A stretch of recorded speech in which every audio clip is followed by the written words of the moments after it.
Hey guys, welcome to Arrowverse weekly recap. I might actually move these to Saturday. It seems to be a lot easier, and I'm checking all my settings, making sure everything is good. All right. Because when I first logged in here to do our stream, it was spinning again. I don't know if this is a StreamYard issue. I don't know what's going on, but it was being weird. All right, so we got some shows to talk about.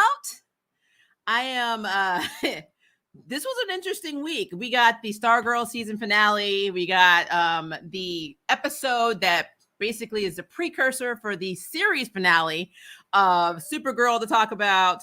We have a crazy Legends of Tomorrow episode to talk about, and then of course we have Batwoman. Like, that will be last. I see you guys in the chat. Hello, Mercenary, DeMarie Porras, Bart Allen. How are you doing? All right, let's just jump right into Stargirl. Stargirl season 2 finale. So there's a lot going on. Of course, we have the whole thing with Eclipso. And when we left our last episode, we had Eclipso talking to Beth and the original Dr.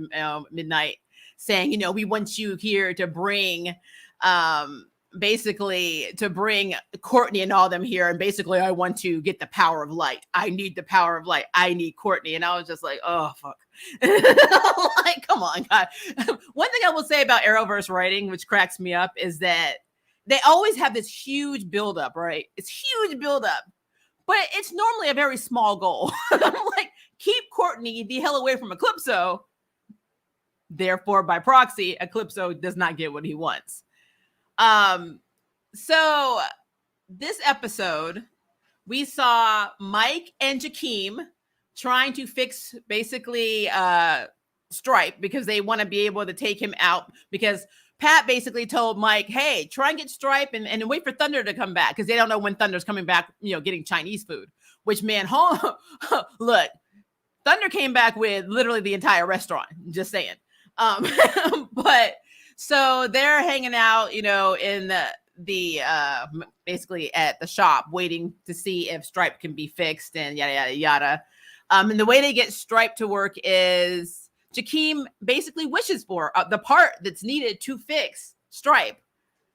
And I'm like, and what was the guy's name? Oh, I cannot remember the guy's name that helps them fix everything. The guy that just doesn't ask questions, that owns the junkyard. He cracks me the hell up. He was like, is that a genie? Okay, that's cool. It's like literally nothing. He's like, he just accepts it. He has all the Chinese food. He's eating all the Chinese food while they're off doing their stuff. He did ask what they were actually trying to do with Stripe for like 2 seconds, but he really wasn't invested in that question. He didn't care. He is like the person you need when you have an alter ego, because he just doesn't give a damn. So I really like this character, and I'm really hoping they keep him in season 3, because he is absolutely hysterical. The whole dynamic with Yolanda and Shiv, Zeke, thank you, Mercenary Zeke. I like Zeke. The whole Yolanda and Shiv dynamic to me is interesting, because you got a girl who, Yolanda is very religious, has a very guilty conscience, but at the same time, she has a dark side. There's a darkness to her. And Cindy is a very dark character that's basically built up on trauma. So I don't know if we're getting the classic Arrowverse redemption story like they've done with so many others, like Killer Frost. Of course, they've done that with what I guess they're trying to do with Alice and Batwoman. I don't know if we're going this route with her, but I kind of feel like they're trying. I just don't know if it's going to be successful, because, Cindy to me is of two natures. There's the Cindy that feels guilty about killing her mother and traumatized that her dad was basically pulling her body apart, pulling her parts, off her body to experiment on her. She's kind of like Nebula. And then there's the part of her that has her dad's darkness, because she is still half her father. So I don't know what part is going to win out in this. But she does ask at the end of this episode, she goes to Yolanda and says, Courtney won't accept it unless you're completely okay with me becoming a JSA member. And I'm like, I knew that was going to happen. I just knew that was going to happen. So that is interesting to me. I don't know how that's going to play out with Cindy, because, again, Cindy is a very interesting and very complex character.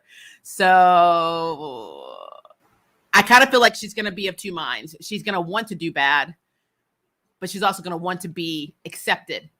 I don't know if she has a desire to be selfless or sacrificial, but there are moments when you look at her and you're like, okay, she does have that in her because she's also part of her mother. So this is the best example of somebody who's caught between two worlds. And I think that's really interesting. But we'll see. I mean, we're going to see what happens. I'm just going to go over stuff that I liked about this episode because if you're in here, you've watched it by now. Sylvester finally brought his ass to Blue Valley. What? I don't understand. How did it take him this long? Why did it take him from episode 2, I believe, in this season to now for him to literally show up? He literally just show up out of nowhere. I'm like, I don't understand. I do not understand. And when Courtney was fighting Eclipso and she's like, and he's like, just say it. And he's breaking in Pat's arm and she's like, I hate you. And he's like, cool, now I can possess your butt. So he starts possessing her. Then Starman actually shows up with the staff to get the light out and help her fight off the darkness. I was like, okay. Everything about this episode, guys, everything about this episode is pointing to Infinity Inc. If you've read the Infinity Inc. comic series, which a lot of these characters are from, then you know that this is all precursor because Starman starts Infinity Inc. So, Sylvester starts Infinity Inc. because technically he was the Star Spangled Kid. But anyway, I feel like 1,000,000,000% that this is where we're going. And the reason that I am completely on board with this is because you notice the end of the episode, we're back at the Helix Institute, and if you've read the comics, the Helix Institute is basically founded by a villain called Mr. Bones. Mr. Bones they show him at the end, after the credits. And what's interesting to me about that is if you've read Infinity Inc., he actually becomes a redeeming member. He redeems himself by becoming a member of Infinity Inc. So now I don't know if they're bringing him in at first to be the villain of season 3, or if they're bringing him in to be the redeeming character like Shiv. So it's interesting because they do when they form Infinity Inc. Mr. Bones is part of Infinity Inc. So I don't know, but he's super strong. He's agile. He has a poison touch, he touches you and it poisons you. So the way he was telling that creepy ass nurse that he wants to go to Blue Valley, and she even says Green Lantern's daughter is back looking for her brother. And she's got other people like her. Special people. They're talking about metahumans, obviously. That to me is a precursor to, okay, we do know that we're going to possibly have the villain arc, but is this going to be a permanent villain? Because, Arrowverse likes to redeem their villains. Nobody's truly evil in the Arrowverse. You can be evil, but you're going to be redeemed. Look at Damien Dark. He went from this really badass, sociopathic killer to somebody on Legends of Tomorrow that they're having dinner parties with, So it's like, I don't know. So I'm very curious to see how that plays out. I love the fact that Rick cannot fix the hourglass. Now, which always been interesting to me is in the comics, there was never some bulky hourglass. He used this thing called Miraclo. His dad used it. He does it. They take it. It's kind of like a potion that they create, this concoction that gives them the ability to have supernatural strength and abilities for an hour. It's why it wears off so fast because it came from a concoction. It's a drink, basically. And if you read the Infinity Inc. comics, it's actually Beth who helps him perfect it because it was killing him. It was giving him radiation poisoning.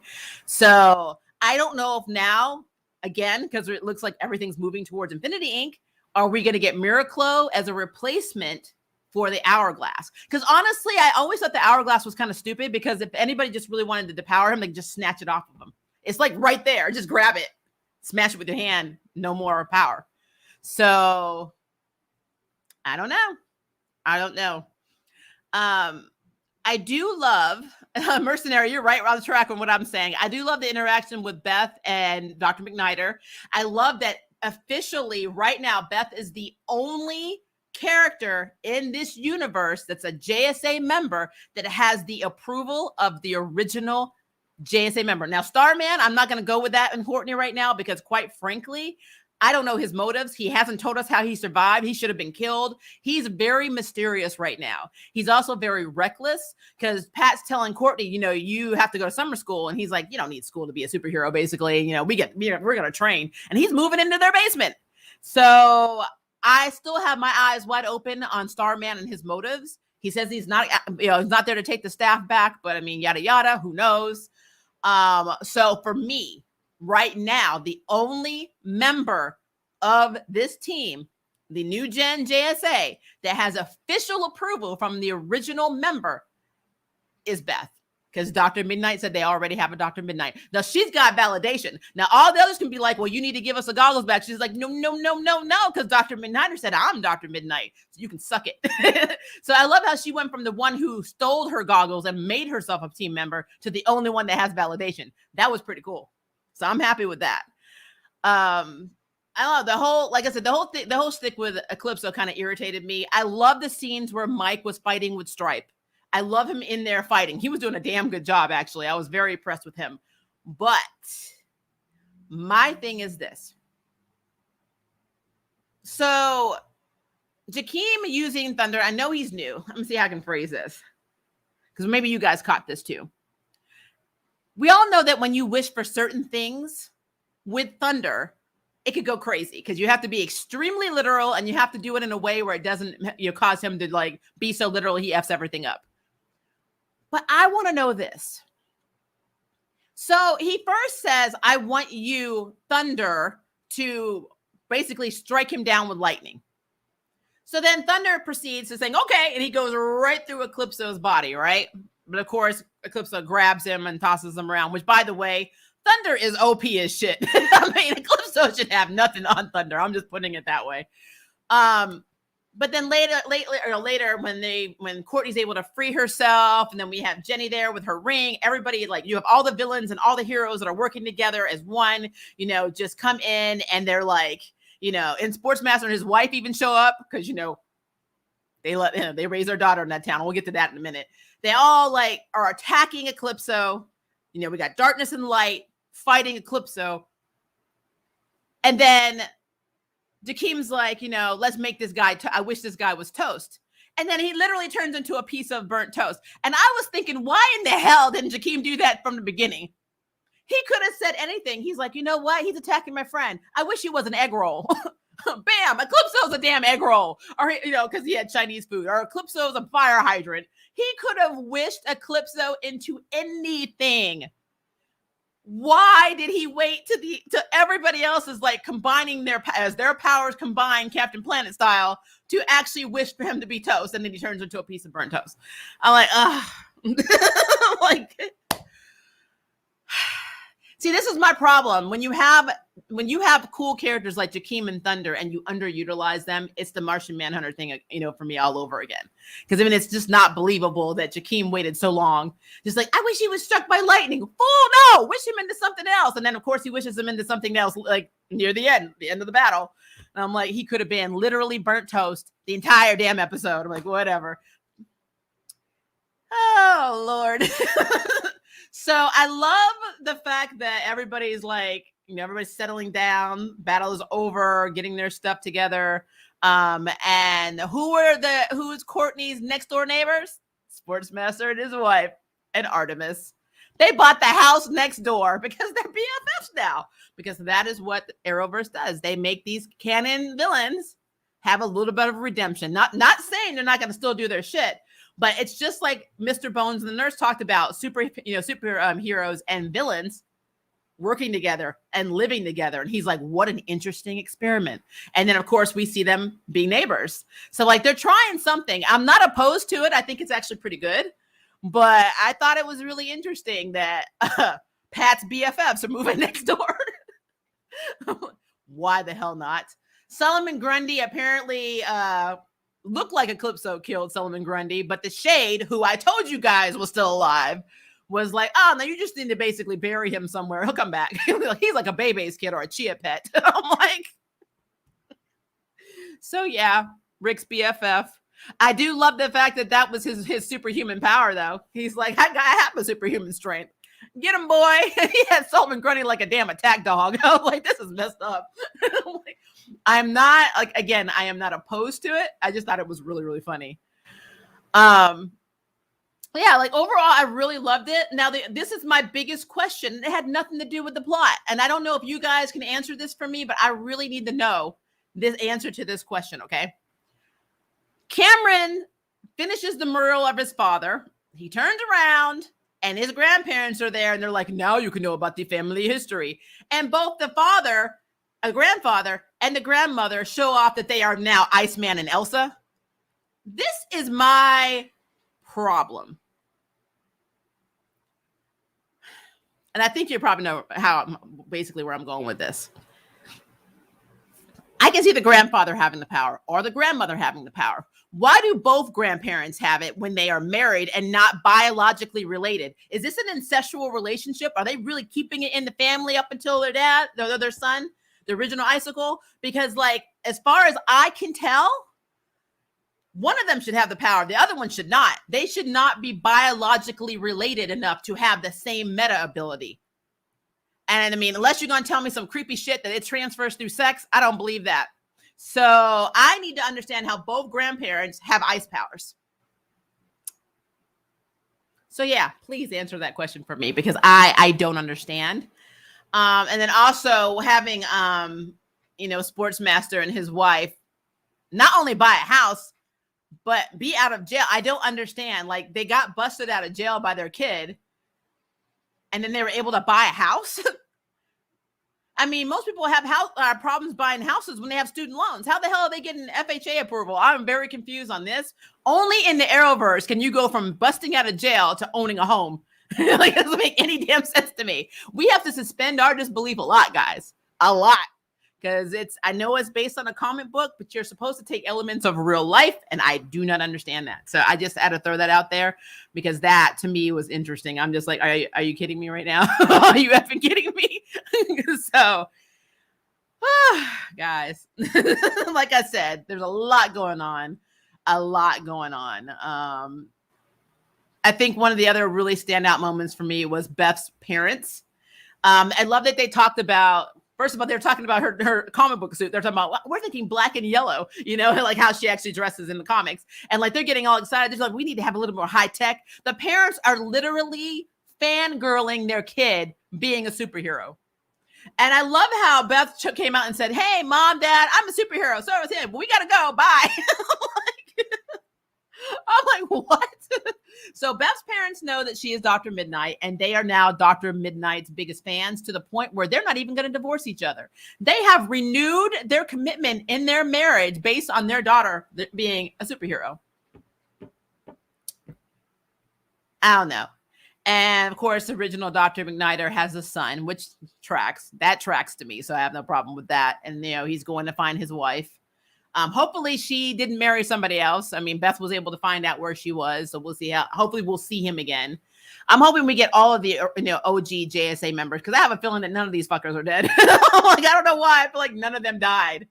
But we'll see, I guess. But yeah, that was mostly everything in a nutshell with Stargirl. Again, it was not a bad episode. I just told you the questions that I had. Again, sometimes the Arrowverse writing sneaks in a little bit with these little plots that either be undeveloped or they become major plot holes down the line.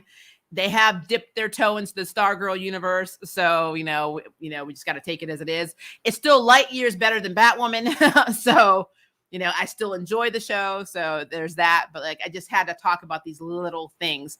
And also off to the side, seeing Dr. Love's name tag in one of the previous episodes where they were going to find Jenny to try and get her to help put the Black Diamond back together.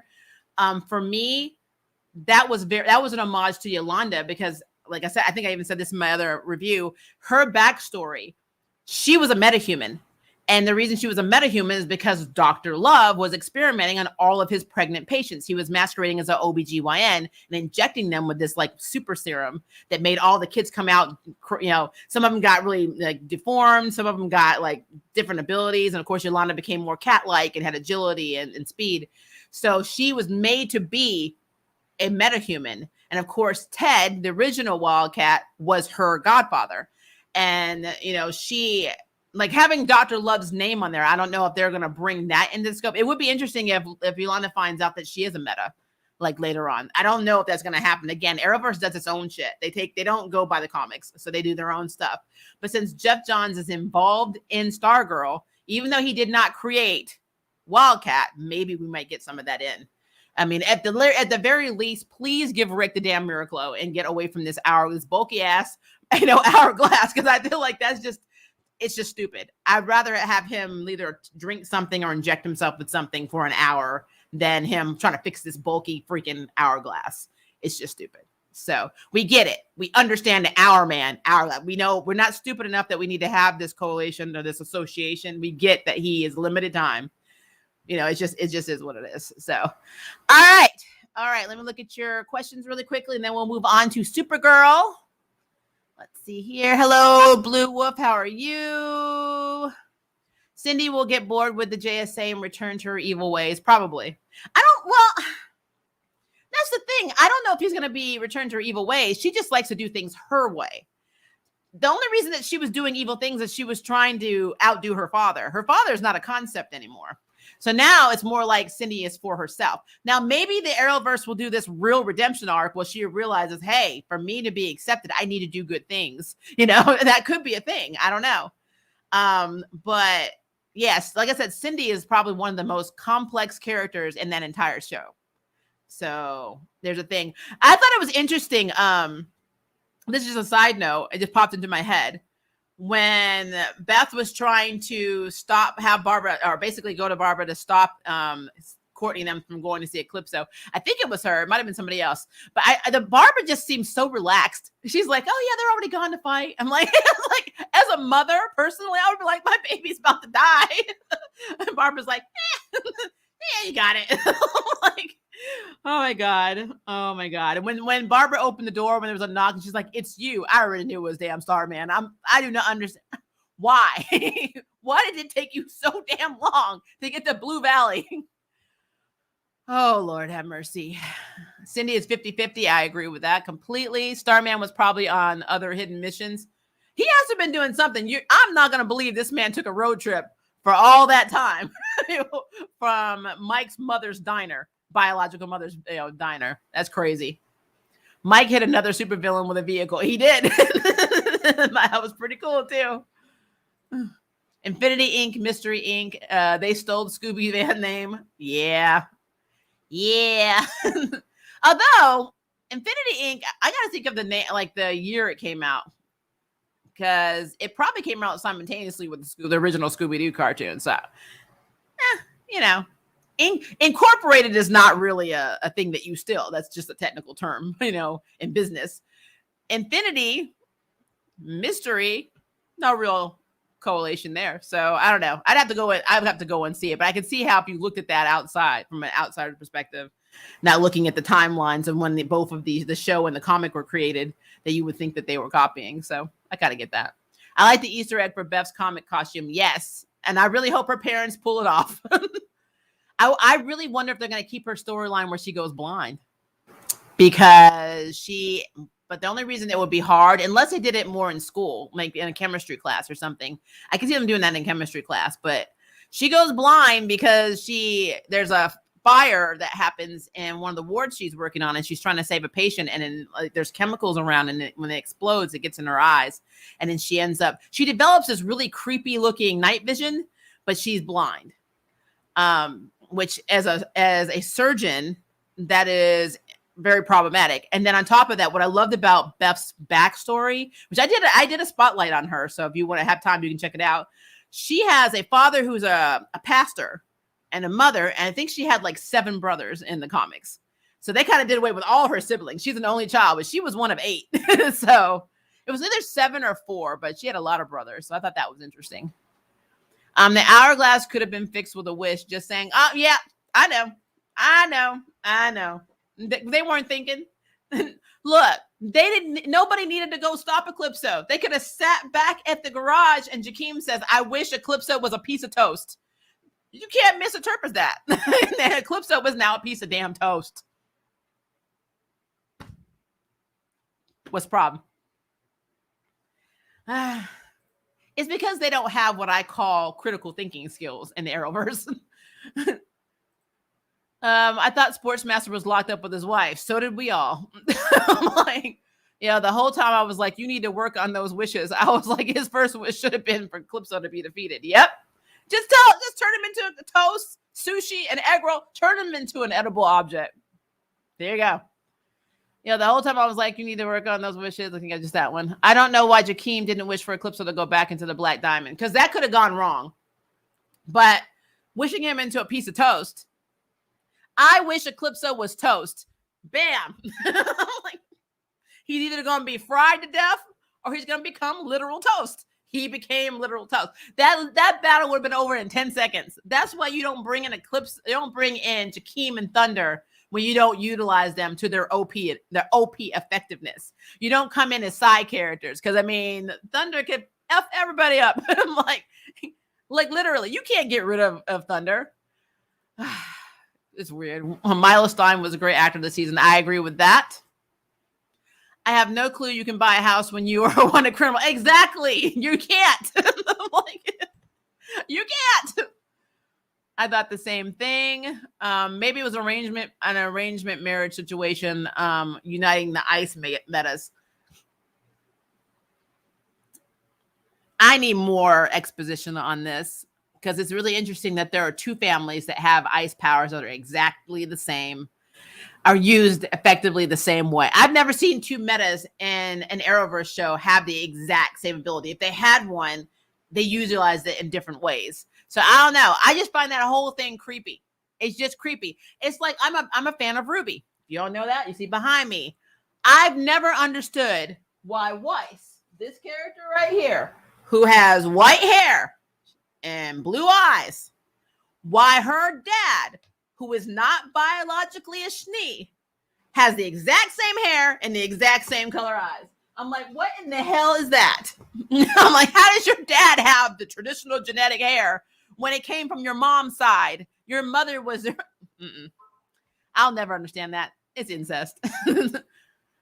Killer Frost and the Ice Guys, so it's not impossible. When we spent half of an episode on making a wish with Shade, everything could have been taken care of episodes ago. I absolutely agree with that. When I saw he became toast, I was like, I hope no one eats that, or else they will get indigestion and be possessed. What do you do with toast? That's a good question. Where do you put the burnt piece of toast? Frame it. Weiss' dad got it by surgery. Did they say that? Because that's effed up. I thought the icicles are metas in this universe. I believe they may be another species like the Amazons and Atlanteans. I've never, to be fair, outside of Icicle, the main Icicle, and his son, who later takes on the mantle in the comics, I've never really done much research into their backstory. I knew that their mother was not, I knew that Cameron's mother did not die the way she died in the comics, than she did in the Arrowverse, should I say. But again, I don't know. I'm going to have to research that, because when I look at that, it's just really weird to me that both the grandparents have it, because first thing you think of is, oh, they keep it in the family. That's how I look at it. No, that's the only way I can think of. Maybe they got their powers from some sort of ice god because they are from Norwegian. That is possible. That could be a thing. It's interesting that all of them were blonde. I guess they have silver hair because they're older, but then Cameron is a brunette. I guess he gets more from his mother. Like Frost Giants or something, there was a big suggestion on the Norse background when he was speaking with his parents in season 1. They need to expand on that, because right now, from an outside perspective, if you're just reading the story, you all know how it looks. It doesn't look right. It does not look right. All right, so let's move on to Supergirl. Supergirl. I don't know. I don't know, guys. Okay. So yes, this is the precursor to the series finale. So let me just talk about the stuff that I noticed and was like, whatever, in this episode. They kidnapped Esme. Now, first of all, let me ask this question. Okay, so there's a bachelorette party that Lena says we can throw for you, Alex, and of course Kelly, but we have to do it tonight because everything's always a time crunch in the Arrowverse. It has to be done tonight. We can't ever get this place again because they're exclusive. Blah, blah, blah, blah, blah, blah. So Alex was like, I don't really know. We don't have a sitter. And so when Daniel's like, oh, I can babysit, I'm like, oh hell. Like, yes, let the one person without powers babysit the child. Like, so I already knew there was a red flag. Okay. So a little bit prior to this in the episode, we saw this last episode, I believe, Andrea broke into Lex's office. Well, we learned she actually got his journal and published these love poems that Lex had wrote basically, are written for Nixley in the future and published them.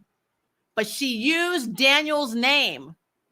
And so I already had a foreboding feeling this was going to come back and bite him in the ass because we all know what a narcissist Lex is. I don't care if he's in love with Nixley. That man is in love with himself and his image and his reputation are everything. And so the fact that this guy just put his love life on blast, or at least he thinks it's Daniel, I already knew he was going to have some issues. Well, they learn that Esme is a totem. So they're coming, because of Nixley's modified crystal ball. So they're coming for the kid. Alex and all them. First of all, Alex was in her feelings a lot because Kara was trying to tell her what it was like for her being an alien child being raised on the planet. And Alex was like, this is my child. So you stay in your lane. And like that whole little bitchy stuff was just so it was dramatic to me. So I was like, whatever. In your feelings. So Alex and the Kara were being sisters and being a little petty and bitchy with each other. And I'm just like, okay.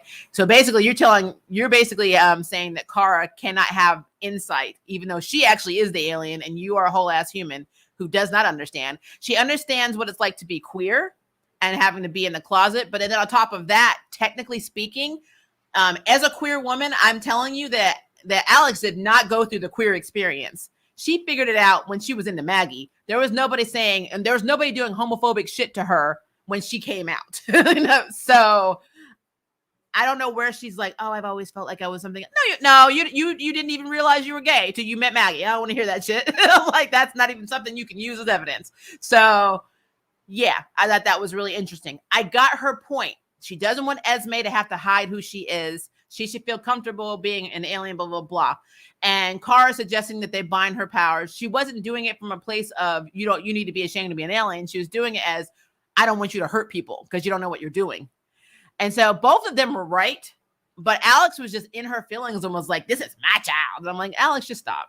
Go, I don't know. Go get a sneaker. You're a bitch when you're hungry.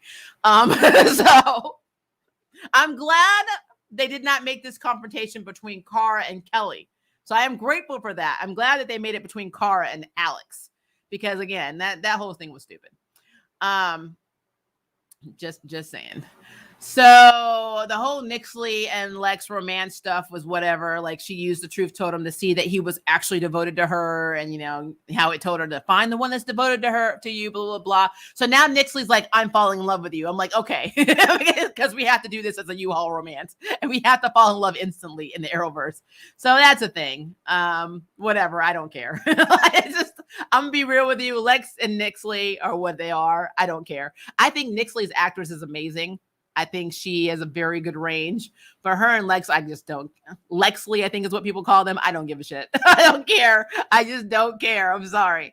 I will say that he makes her more formidable because he's always 20 steps ahead of everybody because he's the man of tomorrow. So there's that. But as for their little romance, I don't have it in me to give a shit. I'll be real with you. I just don't. I don't. Now, let's talk about the fact that Martian Manhunter makes a statement at the bachelorette party that makes no sense as to what happened to Daniel. So Martian Manhunter and they're all there and they're all, everyone's like, I feel so guilty. And he's like, don't worry. I'll be psychically connected to, our base. Basically, I'll know everything that's going on. If something happens, I'll be able to react, blah, blah, blah. All right. So Daniel and cute little Esme are baking.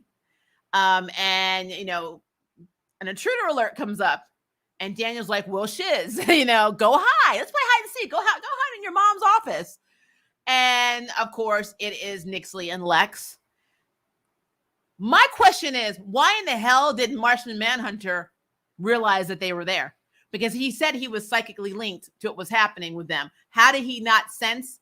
Or basically, further than that, you mean to tell me that all of them were at the bachelorette party, Brainy, Dreamer, and all of them, and not one of them had an alert on their damn phones or watches, wherever the hell they get alerts about the damn base being infiltrated?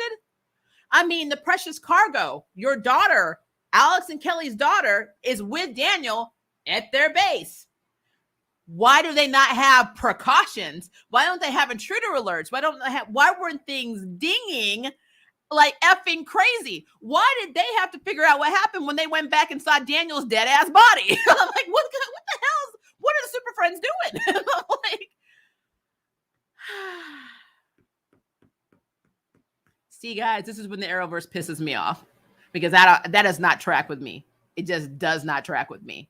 The DEO has taught us that they have alerts and precautions and backup plans and blah, blah, blah.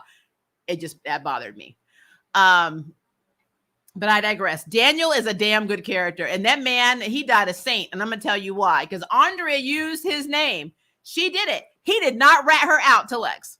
He literally sat there while Nixley was trying to find Esme, convincing her to go have a tea party, and that she was friends with her mom, which is such, nobody taught this child stranger danger yet. And Lex, in his feelings, literally shot him because he had the nerve to make fun of his love and exploit his love. But Daniel was filming it and like secretly from his phone.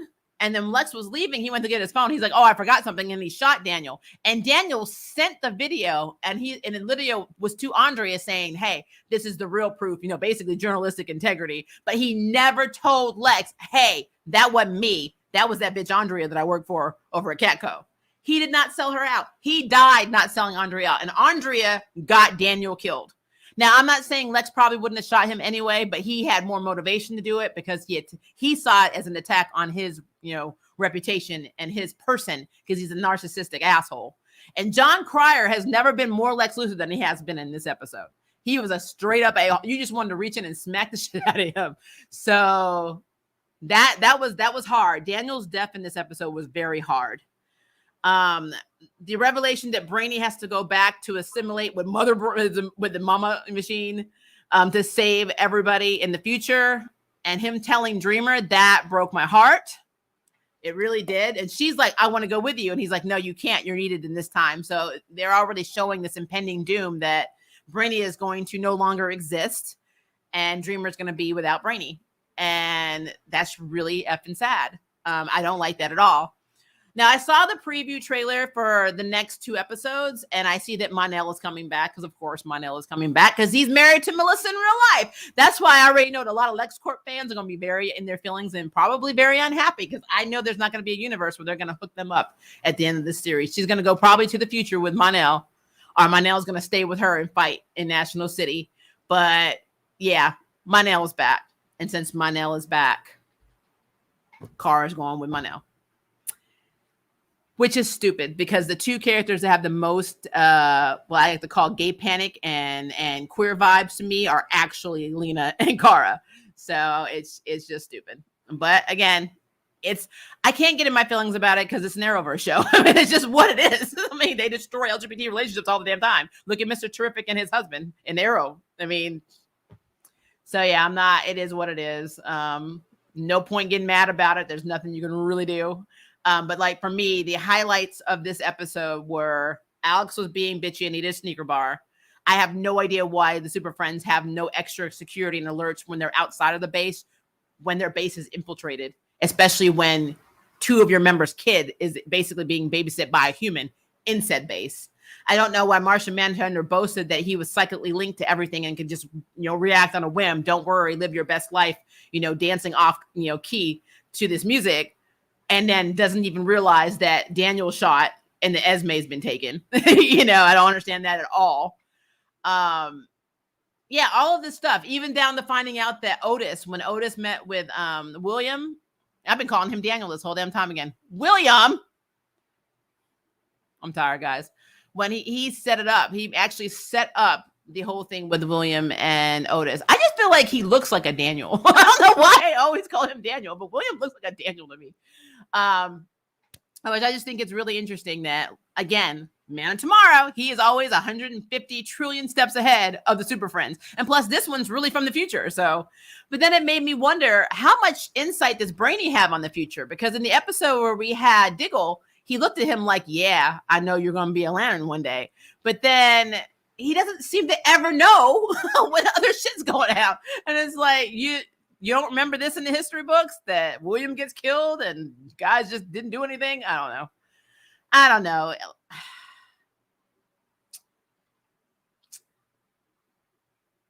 It's a thing. I see your comment. Monel is married. Where is his wife? I thought they'd agreed to be friends and not be married. So I don't think they're married anymore. Or yeah, I'm pretty much, because she realized that he was in love with Kara. I think he went back to the future to help with the fight, but he didn't go back to her, if I remember correctly. I have to go back and look at that, but I'm pretty sure they're not married anymore. And that he did not want to leave Kara, but had to. So that's a thing. But it's, it's a thing. I just, poor William. I just feel so bad for him. I feel so bad when he was like, I will babysit for you. I was like, oh, hell no, you're going to die. You're going to die, Eddie. I'm like, don't do it. He did it. So I was like, well, shit. But I just don't, again, I don't understand the security system in the tower. It's like it doesn't even exist. Like Martian Manhunter's like, oh, I'll be fine. If somebody comes in, I'll be able to psychically hear. No, you won't. And you know what this has taught the Super Friends? They can never go to parties. They can't have a life outside of tower, because every time they go out, they take 1 hour, 2 hours off, everybody dies. Somebody gonna die. But why did Esme just trust Nixley? Why?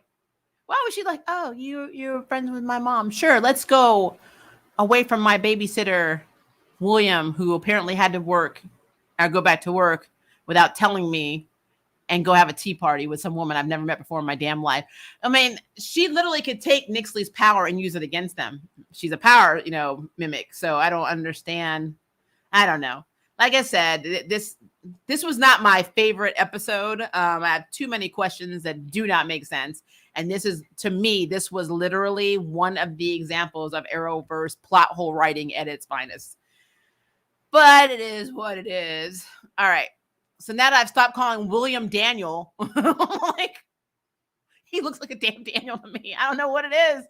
I don't know, guys. I don't know. Let's see what your questions are. I gotta say this. Didn't want a 4400 scene with Dr. McNider. Okay, so guys, we're gonna, speaking of that, I'm going to be doing a live stream today at 5 p.m. I haven't set this up for the Eternals. I saw the Eternals last night. I'm going to have Groove on. I'm going to have Quarter Life Jam, my two co-hosts, and then my spouse. And we're going to talk about what we thought about the Eternals. So if you have time to check that out, if you're not in an area where it's too late, it's only going to be an hour, but it's going to be very interesting. We have lots to say. Original Dr. Midnight needs a break. He's been through a lot over the years. Yes, he has. I know we're still talking about Stargirl. Want Cindy to join JSA, learn from Courtney, and they ship or Yolanda, but that is also acceptable. She does seem to have, it would be interesting if her and Yolanda had a bond. I don't know if they're going to put them together. I don't trust CW with besides Sarah and Ava, I do not trust them with any LGBT relationships at all. They don't know how to write them. And it's so sad because some of the writers are queer. So it's like you have literally LGBT members writing for your shows and they're even fucking it up. I can't. I cannot. With the Hourglass, I'm wondering how it didn't break when he first fought Sportsmaster in season 1. It's called main character force field. Like, I like the tag moment with Cindy and Courtney. Yeah, that was pretty cool. This is the first time that we see a big fight between ISA and JSA. It was 10 years ago, because if McNider was gone longer than that, his son should be old. No, we're not going to go into ages here. Pat still looks the same that he did. I'm like literally, how the fuck was he going to a funeral in the 50s? And here we are, 2021. I can't. 2021 and 1950 is a long time. And Pat just never aged. That is his meta ability. He's immortal. People don't realize it. Pat's dark as hell, too. I want them to expand on that. I knew they were going to be able to fix it with the hints of his massive intelligence and that perfect exam grade. And teacher, I knew it had purpose and that he was going to be able to fix it. Yeah, he didn't fix it. He did not fix it. All right, so let me get down because I know we have a lot of different things about that. Oh, yeah. Yes, I will be reviewing the Eternals. When we spent half an episode on Making a Wish with Shade, everything could have been taken care of episodes ago. I agree with that. So let me go down a little bit. Sorry, guys. Keeps moving up, so I'm trying to find our first Supergirl comment. I think it's this one.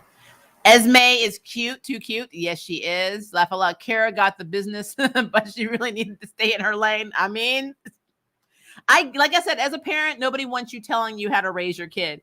But I think the way Alex reacted was too aggressive. She's like, "You don't give me, man. You gonna tell me how to raise my kid?" I'm like, okay, this is not Jerry Springer woman. So she obviously needed that sneaker bar. The proposal should have taken place at that hotel while the bachelorette party should have been at the bar since they had karaoke. Yeah, you know what? You're right. You are absolutely right. I'm guessing that Lex Luthor is under the spell of the Love Stone. Wouldn't that be interesting if he finds out he actually was never in love with Nixley and it was a Love Stone the entire time? That would be funny. Like she put that Love Stone on him, a spell on him, and he just never knew he was under it. That will be interesting. Alex comes off like Sophie to me, and I do believe she knew for a very long time and hid it. And like I said, I don't think that she knew. I think she may have suspected she was different. But I mean, honestly, when you first come out, you don't know if you're bi, if you're straight, sexuality and gender is so complex now that you have no idea what you are until you actually find that person. And for her, that person was Maggie. So she said, and remember when she was talking to Kara, she was coming out the car. She's like, well, I never felt right intimately with men, but I just thought it was because I worked so much and I just didn't have time for them. And she was ambitious in her career, which again, that to me says asexual. So she probably thought she was asexual for a long time before she realized she was into women. I think that's what happened with her. Coffee with Maria P in the Arrowverse recap. Yeah, grab it. I liked Alex advocating for Esme. It was the right thing. I wish I had that growing up and now with my parents. Well, like I said, I get what she was doing. I think how she came off to her sister, because her sister was not being problematic. Her sister is not being homophobic. She's not being because she even says you're a great mom. She was just voicing her opinion based on her experience. And Alex took that as, oh, you're just trying to make my daughter hide in the closet. And I'm like, that to me is overreaction. And I get where you're coming from. I have the same relationship with my in-laws. They are homophobic as shit. So, I mean, but only to me, not to my spouse. My spouse's parents are homophobic to me. So I understand that. But at the end of the day, how Alex reacted to her sister, who she's known her whole effing, basically know each other most of their lives when Kara shows up. Like, they might as well say their whole lives, their whole teenage and adult lives, who have been there. They've been literally two peas in a damn pot this entire series. She reacted like this woman was homophobic, hated children, thought she was shit. Like, it was just too aggressive for me. It was too aggressive. She could have been like, Kara, I just don't want, she could have literally said everything they said when they had their little makeup moment. That could have been said and then cause all this unnecessary bullshit. But you have to make it dramatic. You have to make it aggressive. And now that Esme is kidnapped, Alex is going to lose her shit even more. So I don't know. They need to keep like Costco boxes of sneaker bars on stock. Every time she gets problematic, just stick one in her damn mouth. Isn't she Nikita from the reboot? La Femme Nikita? La Femme Nikita from the reboot that previously aired was Maggie Q. Yeah, it's Maggie Q.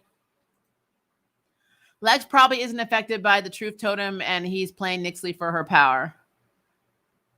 We'll see. I mean, he is a narcissistic son of a bitch.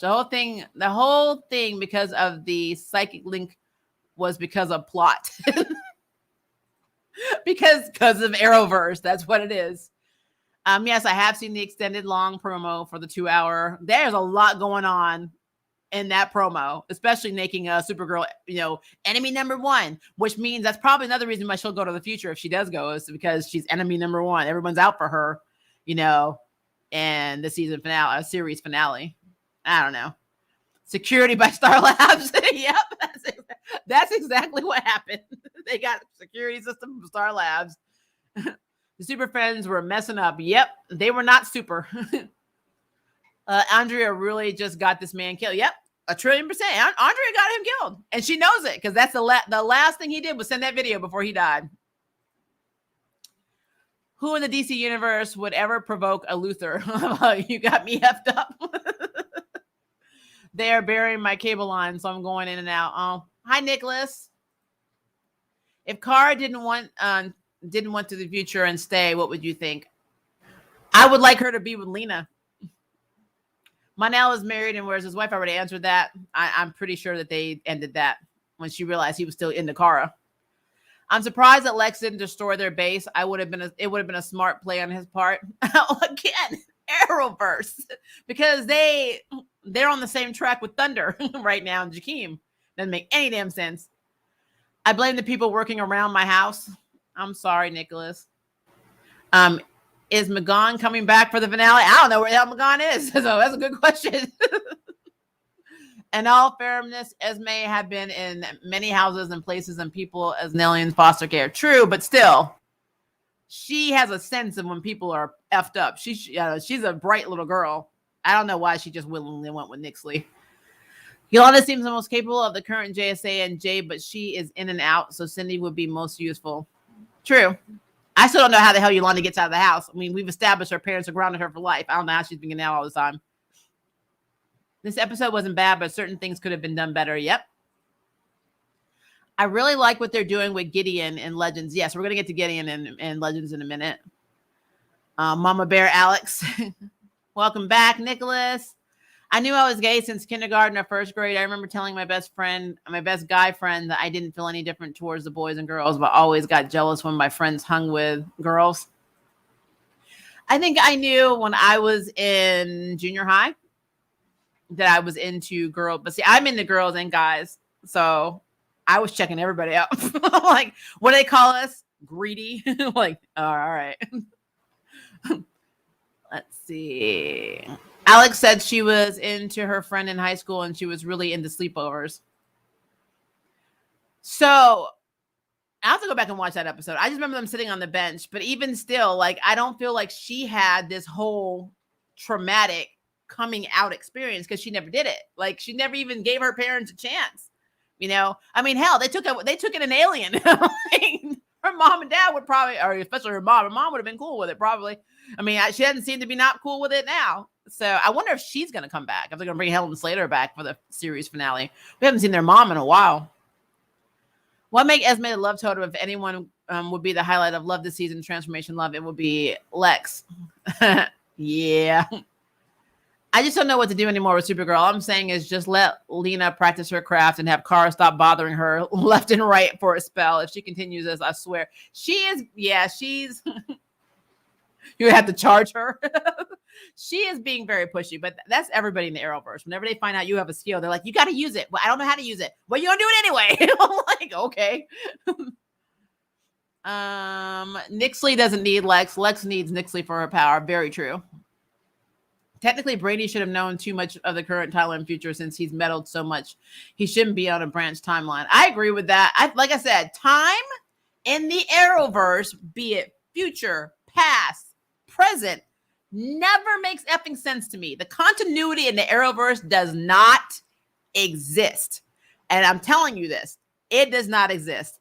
Because we got references of Aquaman, all these different Justice League characters we've never effing seen in the Arrowverse, ever. You know, maybe we heard about them in Smallville, but we didn't hear this with the Arrowverse.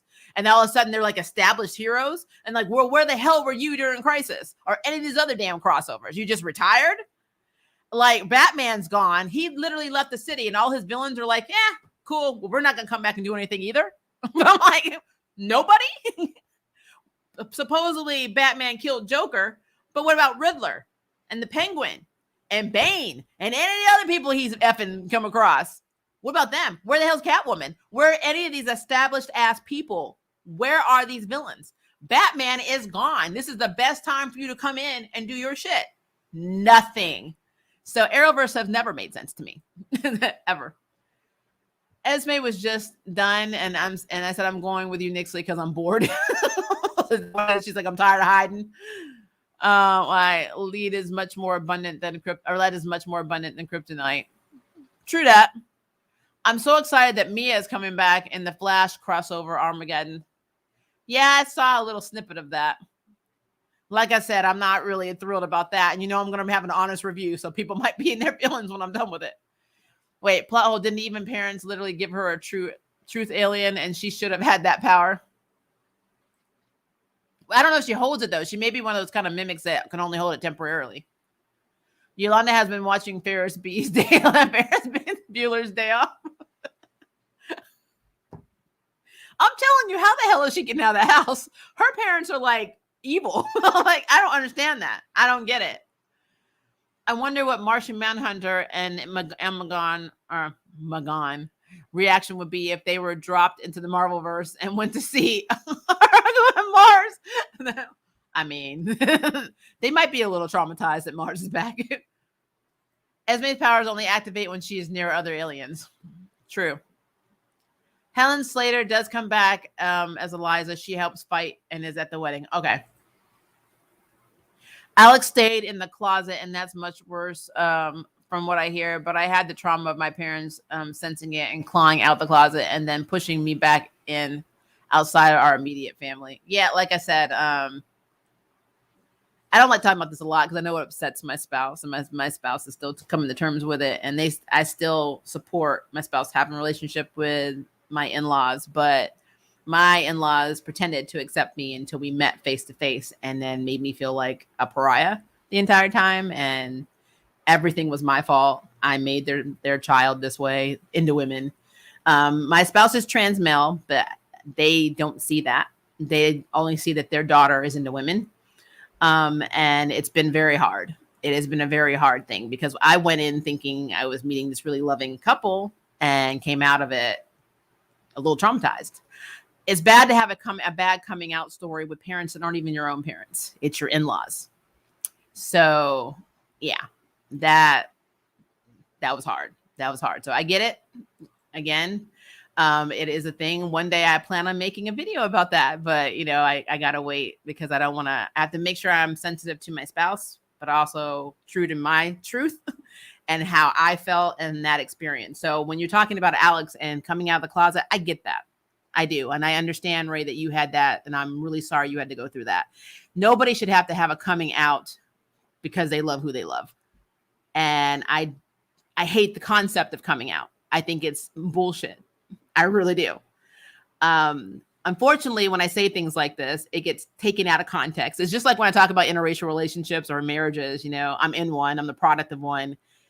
And then for some reason it's taken out of context and I don't support people marrying people within their own race, which I've never said. You can marry whoever the hell you want. I've never said that, but it's taken that way. So I'm like, it's all, and our social climate today is very hard to make or have conversations without people being offended or being in their feelings. I actually had to block somebody, and I normally don't block some people, just the other day, being problematic as hell over Charmed still, and the fact that I did not support biracials like myself who are black. I'm black, white, and native, are just being black and white, taking on Afro-Latino roles or Afro-Latina roles. Because if you don't have the Latina part, is that not a form of cultural appropriation? I'm pretending to be, Latina or Hispanic, and I'm not. I don't understand how that's any different than blackface and yellowface and any of this other shit. But it's completely acceptable, and I don't understand that shit. So, and I'm actually in my feelings right now about two other things. There is a movie on Netflix where they have, it's about a football player, and they have cast a really sweet, really talented actor who is Afro-Latino to play a black and white character. And I'm like, I don't understand why you can't tell me you couldn't find an actor who's black and white. Like, I don't understand this, but I don't care. Hollywood does not give 5 shits. And I'm waiting for the Native American part of my culture to come out and say, why is my god Idris playing a half black, half Native American cowboy in this movie on Netflix when he's British and African and can never be Native American? And it's like they took the Native American part and said, you're not important, so fuck you. We're just gonna be black. And I'm like, but they were whole ass black and Native American cowboys historically, based on a true story. Where's the Native American? So, I'm just, like I said, it's Hollywood, and people just effing accept it. People accept things, but unless it affects them directly, then they want to fight. And that's literally how I look at this. So it's problematic. Problematic. All right, let's jump back into Supergirl, and then we're going to move on to Legends, because Legends was Legends was a mess.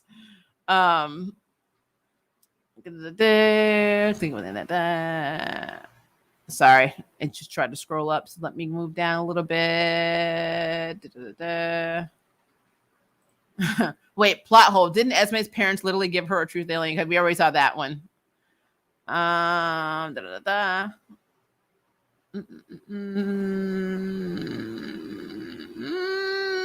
Stop moving. See, I think I did that. So that was the last one I did. So she would need to be near a truth alien for her to have that power. I think she has to be near any alien to have their power. But since she's around Nixley, and she's around other totems. So she should be able to channel those powers as well. Just saying. I mean, that's what I think anyway. But that's probably not what's going to happen. Either that or give Alex a Zanny. Hopefully she will calm down, because I know this should be expected by now. Yeah, she gets so effing neurotic. She's like the neurotic character of Supergirl. It's crazy. I understand, Maria, in the same boat on different fronts, and our truth is our truth. Yep, it is. It is all pure BS. Have you seen the Witch series? I used to love watching Witch. I hate they canceled that show. Now, unless you're talking about them rebooting it, I'm talking about the old cartoon. I haven't seen the new one, if they have a new one. You are who you are, and that's all that matters. True that. Yes, I have it. It was great. Lena seems so happy and light now. I'm loving it. I know. I love it. I love she was out there dancing and everything. I don't know. It was cool. It was cool. Wish is a TV series that continues as the comics progress. So they have comic continuation. I didn't realize they continued it in the comics, so that's good to know. Trust me, you would love it. I'm gonna have to see, because I used to love Witch, and I really thought them canceling that show was just stupid. I really loved that cartoon. It was really, really cool. All right. So I already told you what I had grievances about with Super Friends. Obviously, they don't have a security system that's worth shit, so I guess it is from Star Labs. Do you think Nixley is capable of killing Esme? That's something that I wonder. I don't know if she's able to kill a child, but I mean, I don't want to put that past her, because again, she's not completely in her right mind. So I don't know. I don't know how they would get the totem from her, because if they need to form, this all stone, whatever, don't they need to kill her or combine her with the other totems? I don't know how. But then if they were to kill Esme, wouldn't the totem just appear as something else, and they just end up having to find it again? I don't know. I don't know what that is. It's really interesting. Poor William, who I named Daniel. I feel so effing bad, but my boy went out, and he went out like honorably. He sacrificed himself, and he did not call out Andrea, and he really had and I'm going to say it again, every opportunity to tell Lex that he did not go in there and get his journal, and he was not the one that exposed it to the world. No, she used his byline. That is so messed up. And Andrea got him killed. And that's just that. And I feel so bad for that, but it's a thing. I also wonder, now that Kelly and Alex are both super friends, but they're also getting married and they're also mothers, is this going to make one of them want to quit? Like, is Alex going to be the stay-at-home mom? I don't think it's going to be Kelly, because optically it's going to be really bad to make her the new guardian and then she just quits, or maybe they both quit. Maybe they decide to just raise her, in a normal home environment and get regular job. Well, Kelly has a regular job, and maybe Alex just sticks to her science and biology, and they just raise their child. Maybe they'll move back to her hometown and raise a child there, or move back to where, the rest of the Olsen family is, and raise Esme there. It's interesting. It's really interesting. Just saying, there's a lot to this. I'm really curious to see how they're going to end this series, because there's so many avenues that they can take, and there's so many things that they can do. I'm really curious what's going to happen with Brainy and Dreamer. I really want to know what's going to happen with them. because it's sad. It looks like Wynn's coming back too. I think I saw him. So yeah, there's gonna be a lot. There's gonna be a lot happening in this I hate that they're condensing all of this to 2 hours. It just seems like a wasted opportunity because one episode has like 60 commercials. So there's a lot of content that we're gonna get very quickly, and I don't want to have a really quick resolution to this. And I don't know how they're gonna pull that off in 2 hours, but we'll see. We will see. All right, let's talk about Legends of Tomorrow. Speak Easy does it. That episode was a mess. So at this point, the Legends have made it to Chicago. They're still stuck in 1925. They're trying to get another train out to go to New York. This is kind of like their layover stop. Now, remember, they already met with Capone's goons, outside of a train situation in the other episode. At the same time, we have Gideon traveling with Spooner and Astra to try and find them and stop them, because if they find who they're looking for, they're going to die. We did not see Bishop in this episode. I'm going to tell you, I really like that fact because that guy gets on my everlasting nerves. He gets on my nerves so much. So I have no problem with that. But so basically what happened in this episode is they needed to make money. And so they find like this kind of bar that's like, it basically is diverse, and it's something that's not really heard of in 1925. And they convince the owner to let them work there as bartenders, and they'll get them alcohol, and they'll split the profit. They'll take whatever they need and give him the rest of the profits. And they wanted to use the storage room, and he's like, "Why?" Which obviously we know they want to use the key so they can just go back to John's. We call it looped mansion. It's just in the middle of nowhere. All right. So let me talk about some highlights of this episode. So number one, this is something that I noticed. I don't know if anybody else has noticed this. So of course, the bullet blondes cannot run around with blonde hair because they'll be too easily recognizable. So they go to this wig shop, and Zari's there. Now remember, this is 1925 in Chicago, and she's a minority. And so the shopkeeper ignores her when she's talking. But the moment that Ava and Sarah start talking, he's like, "Oh, hi. She's with you." You know what I find interesting about this? And I don't know if anybody was looking out the window. And if you have this on DVR, you can go back and look at it because this is going to crack you up. There was a black man dressed in a suit talking with a white woman. They're both dressed up, having a very easy, happy looking conversation in 1925 in Chicago. So my girl's in the shop being, basically racially profiled and discriminated against based on her race. But then you got a black man and a white woman in 1925 walking down the street with no issue, and he's not worried about being lynched. Like, what? I realized that these were extras, but that was problematic as hell. Like, I'm just saying, that was problematic as hell. I had to call that out. I looked at them like, they are not trying, guys. They are trying. They're not trying. This is my show, Legends. You cannot mess Legends up. So yeah, I had to say something about that because I thought that was very interesting to say the least. So Maud is this basically she is the girlfriend of this mafia, the head of the mafia that will eventually kill her. She assists Spooner, Astra, and Gideon on the train because they didn't have tickets. And she's like, "Oh, they're part of the band, blah, blah, blah." And then they basically had this manager, and she's like, "Oh, this is our manager's here. Do you want me to wake him up?" And he has a gun. And of course, the train conductor guy's like, "Don't worry about it. I didn't realize that she was with you, yada, yada."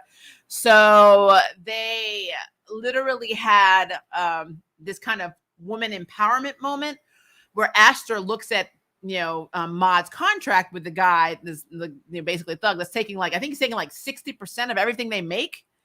And, basically Maud fires him and decides to become, have a different manager and, basically have a living wage, And so they go to the club, which happens to be the club that the rest of the Legends were at with this really cool guy who was running it until, unfortunately, when they brought in new liquor, he got the shit beat out of him because apparently the mafia was providing him liquor and he was able to pay a very modest rent to have this club. So essentially the mafia beat him up, took his club and threw him out. And so of course Zari's like, "Well, then I'm going to throw you a fundraiser." And she basically goes into they break into the store, which again is very interesting. They're literally breaking into this store where the racist guy was, and the racist guy never comes back. Like, not during the day, not during the evening. He never comes back to that damn store. I don't know why, but like, they throw a whole ass party. People are coming into the store and going through the storage room. And I'm like, where's the owner of this store? I'm like, how did they get rid of him? So it's weird. I'm sorry. I just found that weird. But they throw this party because, you know, basically they're trying to raise money. There's this really cool, the Bullet Blondes basically do this really cool dance rendition. What got me was Zari advertised that Bullet Blondes were going to be at this party. And I'm like, that's interesting. That's a good way of saying, come find us, you know? And then of course they had, Gary, you know, was basically at the door guarding it. Kind of like with Nick. And they had like this whole, like, it's almost like they were doing psychology session with each other. Like, they're like, oh yeah, well, you have commitment issues with your Zari. And Gary, you know, or he tells Gary, you just like powerful women who like to dominate you. And they're both like, it is so weird that they were both like each other's therapists in this episode. It was cool and it was funny, but it was just really interesting to me. What else happened? I know that they had this really cool dance routine and fight because, of course, when they were in the middle of the, you know, dance, of course, our favorite robot future president shows up to try to kill them, and you know they are able to kind of subdue him with this dance routine with school, and they got the money that they needed. Unfortunately, they left before Astra, Gideon, and of course Spooner could get there to warn them that, hey, don't do this, you're gonna die. You know, because I mean they were so close to each other. It's so sad.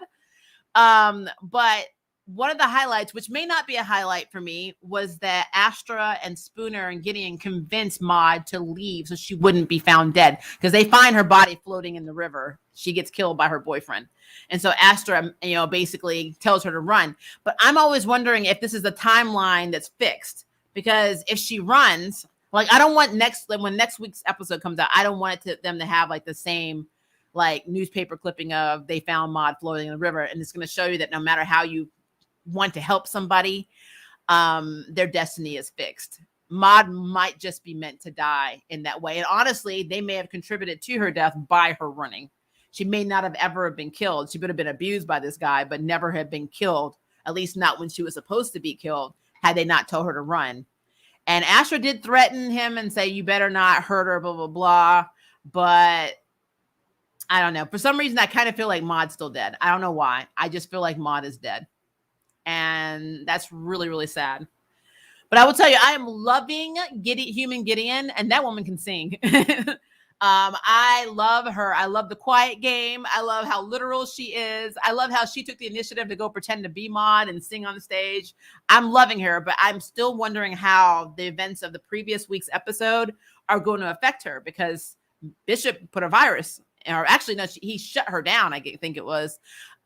So I don't know if this is going to start deteriorating her mind, her memories. I don't know what's going to happen, because right now it doesn't seem like anything's happening with Gideon, but that was very like foreboding for me, what Bishop was doing to the Gideon that was in the computer. So I don't know. I'm really curious to see what is going to happen with that. And that's the thing with Legends. There's so many different avenues, and I can't wait till all of them are reunited again. But again, I do love that Spooner and Astra are spending so much time with Gideon, because I like their little dynamic. I think it's very cool. So I am not opposed to that. I just think it's interesting. It's kind of like the thing happening back in Stargirl that I forgot to mention, which is Mike and Jakeem, and Mike saying he wants to form his own little super team with Jakeem and Thunder. And, you know, Jakeem's kind of looking at his bike still floating around in the air. I don't know. I just think it's cool. I think it's cool. So, yeah, I may be in the minority here, but I actually don't want Gideon to ever go back to being a full computer. I want her to be a human AI who literally can control the computer, you know, kind of like the Doctor was in Star Trek. Why did it go out of my head? I've seen every series of Star Trek and it literally went out of my head. It'll come back to me. But there's a Doctor that was an AI that would show up and then disappear. Why did it go out of my head? Like Captain Janeway's ship. It's going to come back. But yeah, I kind of want Gideon to be more like him, where she can just show up in her human form and control everything whenever she wants. I think that would be very cool. And it'll give the actress more work. So I'm cool with that. But Eddie, the guy that they helped, was very cool. I loved how he just rolled with everything. I mean, he just walked through a storage unit and was like completely okay that it was bigger on the inside, the complete other house on the inside. He didn't have the Doctor Who TARDIS moment. He just literally walked through the closet and was like, oh yeah, this shit real. I'm like, cool. I'm like, let's have a party. I'm like, everybody else would have been like, what the fuck? So I did like that, for me, I thought that was really, really cool. Yeah, there's there's a lot going on in this episode. I am just so happy we didn't see Bishop this week. Again, he gets on my last nerve. I don't like him. I don't know what it is. Spooner's got these like amped up empathic abilities, which are interesting. I want to know more because I thought with the alien plant being destroyed or connection to the alien was destroyed, doesn't that mean her powers are completely gone? But I guess not. Maybe these are her natural abilities, because I think her mother did say that she had a way of always communicating even when she couldn't talk to her mother and they understood each other. So maybe that was a little telepathy or empathic ability. I don't know. But something's going on with Spooner. Spooner's got like strong empath. She's got empath juju powers. So that's a thing. Something else I thought was really interesting, something that I have gone through many a time with my spouse, even though my spouse is trans male, dresses like a man. When we go out in public, some of the time, people think we're sisters. Every time. And that's exactly what happened with Ava and Sarah. In the papers, everyone's like, oh, they're sisters. So they start making out, after their dance and the fight. And everyone was like, oh. And then Ava's like, we're not sisters. And then everybody claps, which I thought was really weird for 1925, because they still would have been scandalized with two women making out. And they weren't. That's why I'm saying the 1925 Chicago in the Legends world is not an accurate depiction of 1925 Chicago, because it was disillusioned for me the moment that black man was walking down the street with that white woman in that damn window, when I know what would have happened to him if that had actually been 1925 Chicago. How Zari was treated would have been like a cakewalk to what they would have done to him. So yeah. No. Yeah. Overall, pretty good episode. Bayrod was in a little bit. You got to play the guitar. That was cool. It's a thing. There's a thing. All right, so let me move up and see what you guys are saying about that, and then we'll move on to Batwoman. Oh, guys, do I have to? Let me see. Moving up.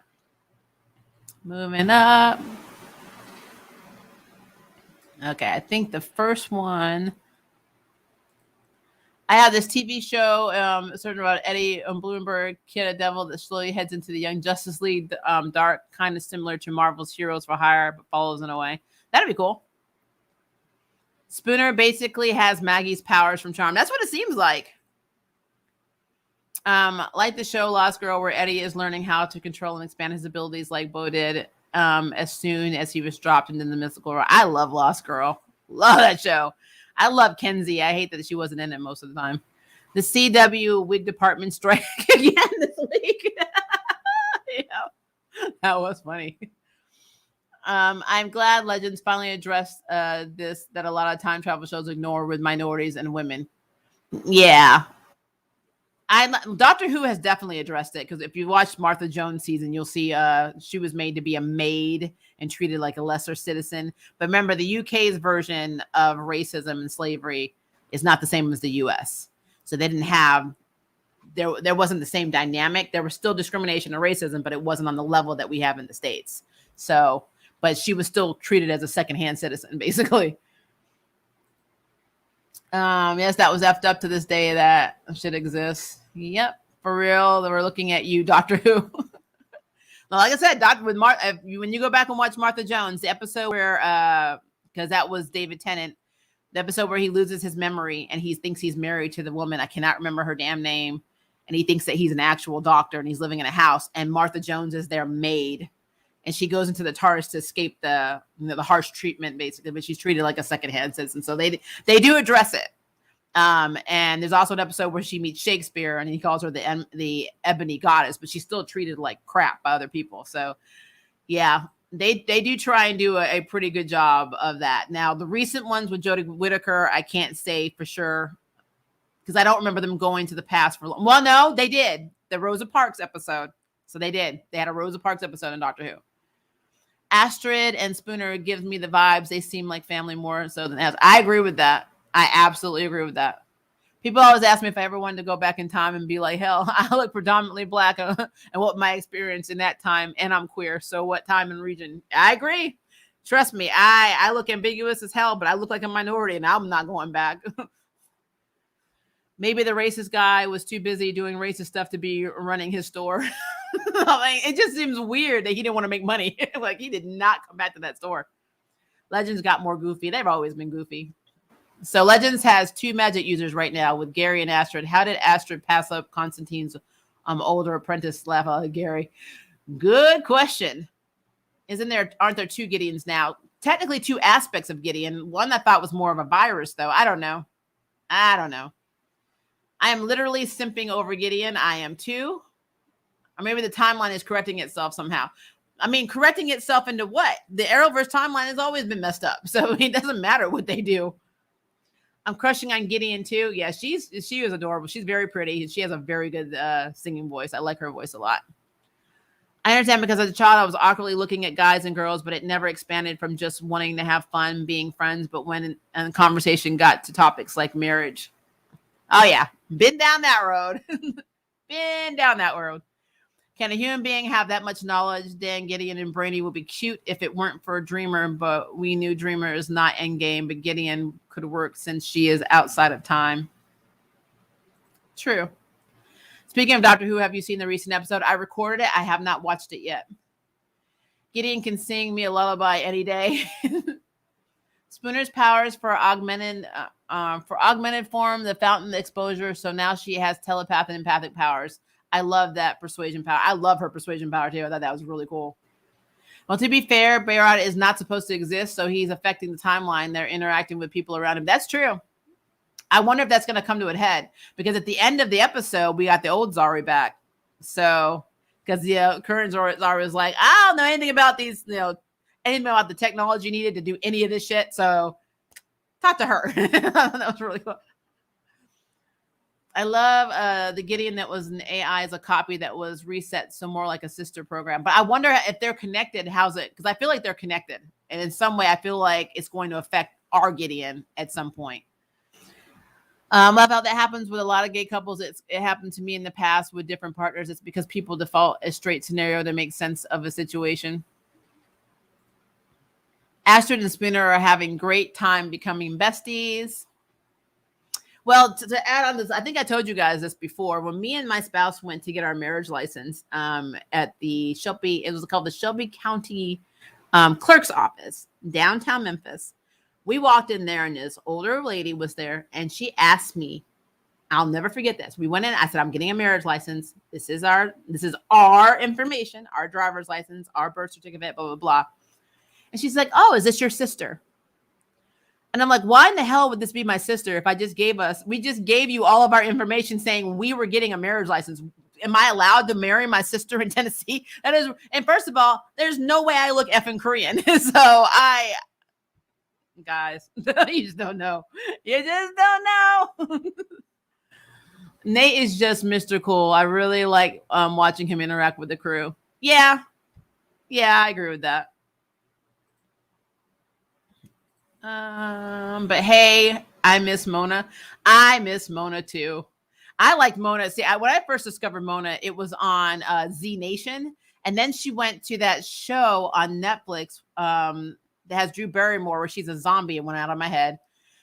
She gets turned into a zombie by shellfish or something, and Ramona's character is also a zombie, and I think her character's name is Ramona, and she's hilarious, absolutely hilarious. Team Waverly or Team Kinsey? I love them both, but Waverly is my girl. That's a good question, actually. I can see that. Waverly was cool, too. Let me get back to you on that. I liked the season before Jody, but I don't blame the actors. I blame the writers. Oh, of course, that timeless child crap was just what. I miss Graham though. I miss Claude though, but I'm perfectly fine with my headcanon that she found up there during one of her band tours, and she offers a trip to a world hidden from man. Peaking Charlie's. Yeah, Charlie might come back though. You never know. They seem to always bring everybody back. I'm surprised she wasn't in the 100th episode either. It's a good. I don't know what they were doing. Well, Zari and Bayrod are timeline anomalies. Very true. Now, for Maria, is that allowed in Tennessee? Marrying siblings? I mean, that's what I want to know. I'm like, now I'm gonna start looking around and people, are you related? Are you related? I'm like, I mean, you know how you just somebody says that to you and your just mind stops? My mind completely stopped. I'm like, I didn't even know how to react to this. I was just like, is this real life? I felt like the little boy that bit Charlie's finger. I'm like, is this real life? Weird. I also miss Zari 1.0 because I swear she was more growth in this new timeline version of her, and I just don't know where I stand on Bayrod. I don't know. I feel like 2.0 is growing because the original her was just self-absorbed, took pictures all the time. This one actually went out of her way to help somebody because she didn't want a club that offered diversity to minorities to be able to intermingle with other people. The only club like that to be destroyed by their actions. That's a conscience. That is social consciousness. So I think she is growing. She's just not growing as fast as Zari, because Zari 1.0 was not superficial. And this Zari has to get away from being superficial. And I actually like the challenge. So I like both. I don't have a favorite. I like 1.0 and 2.0. I would love to see Gideon walk into Star Labs and meet her dad, Barry Allen. I would love Barry Allen to actually have a show that made sense. So if Gideon went on The Flash, they wouldn't know what to do with her because she's a character that has critical thinking skills. So I don't know. Santa Clarita Diet, that was it. Thank you. And Mona was on that. I loved that show. I need them to do another season. I think they did 2 seasons. I've seen them. I want a season 3. Gideon was an original character for the show, right? Gideon's actually in the comics, if that's what you're asking. But Gideon has been on many of Arrowverse show in some capacity or another, either as a cold AI or as what Legends has done, warmed her up and made her more human. But yeah, she's always been around. So Gideon is an original character to the comics, or I guess I say a canon character. It's probably a better way of saying that. It would have been a riot in 1925 Chicago. You weren't the only one that was in disbelief during that. I'm telling you, I looked out that window. I was like, oh, hell no. My parents got married in Germany in 1968. It was not legal in the States. So my dad was military. My mother was, Scottish, and they were in Europe. And then when they came over here in the early 80s, my dad is from Memphis, Tennessee. So when they first came down here, it was taboo as hell. So my childhood was interesting, guys. We were literally where I lived, the part of Memphis I lived in. I never saw another interracial family. I mean, for years, not in school, not anywhere. And so whenever we would go somewhere, like a restaurant or something, we were a spectacle. People loved looking at us. Like it was just the weirdest thing. I often felt like I was a zoo display. So it was weird. It was very weird growing up. I just want a scene of Zari 1.0 to meet her parents as herself and tell them what she went through. That would be cool. It'd be cool for her to be able to meet her parents because she gets to see Bayrod again. I would love for her to be able to see her mom and dad. We might get that scene. You never know. I look forward to seeing if there are crossovers with Gideon. So do I. Kenzie and Hell were my faves from Lost Girl. Hell was so cool too. Oh, I hated what happened to him. Let's get the angry grandma out with Batwoman. Oh, it's coming. It's coming. The Flash has Gideon. They just don't use her unless they need to check the timeline. They use her for Google. She's like Siri or Alexa. Gideon, what's the weather in Central City? That's literally what it is. It's so stupid. Oh, it's so dumb. Okay. So now that we talked about Legends and Hoover and the fact that a black man shouldn't be walking down the street in 1925 Chicago with a white woman without being murdered, and Spooner's abilities, and did they really save Maude? I guess we'll find out in the next episode. And Ava and Sarah's choreographed dance / fight scene was very badass. Yeah, most of the It's Legends. It's Legends. It's just Legends. Here we go. Let me get my water. Like I gotta drink my water. My water. I don't have my tea, guys. I don't know. I might throw shit.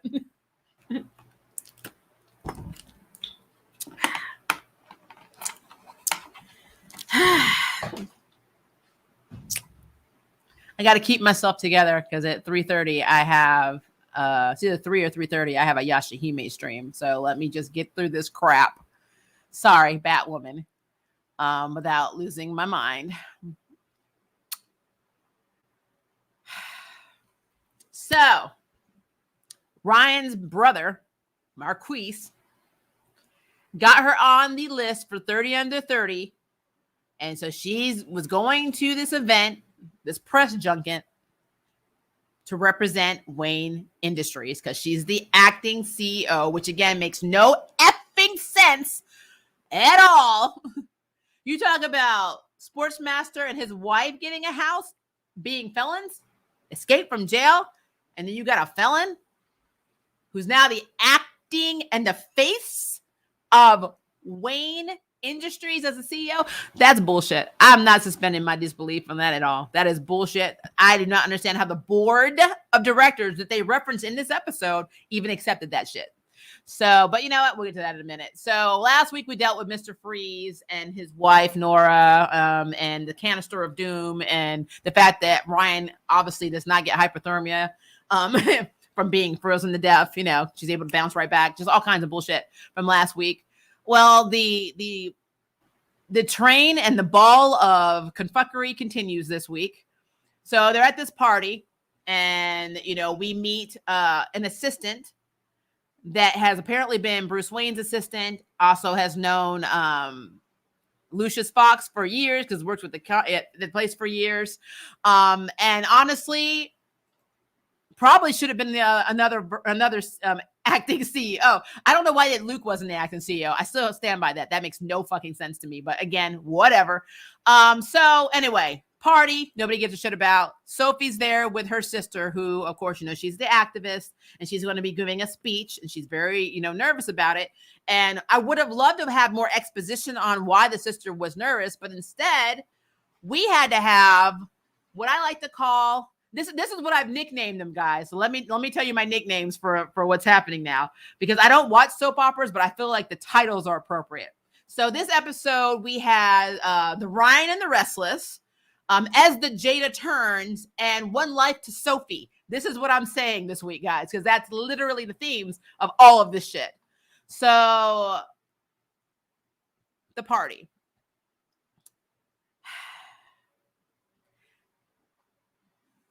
So technically speaking, Ryan should have been representing Wayne and her brother, and the brother, of course, wants to partner with her. Luke told, girl, this was not a good idea. Everybody's telling her it's not a good idea because you know what? You don't have a business degree. You don't have experience leading a company. You don't know what the hell you're doing. So listen to people who understand what's happening and don't just do shit because you think it's cool or you think you can do it. So what does she do? Ryan gets her ass in a bind with Jada because Jada sees a video or picture online of Jada and Marquise together and she gets in her feelings.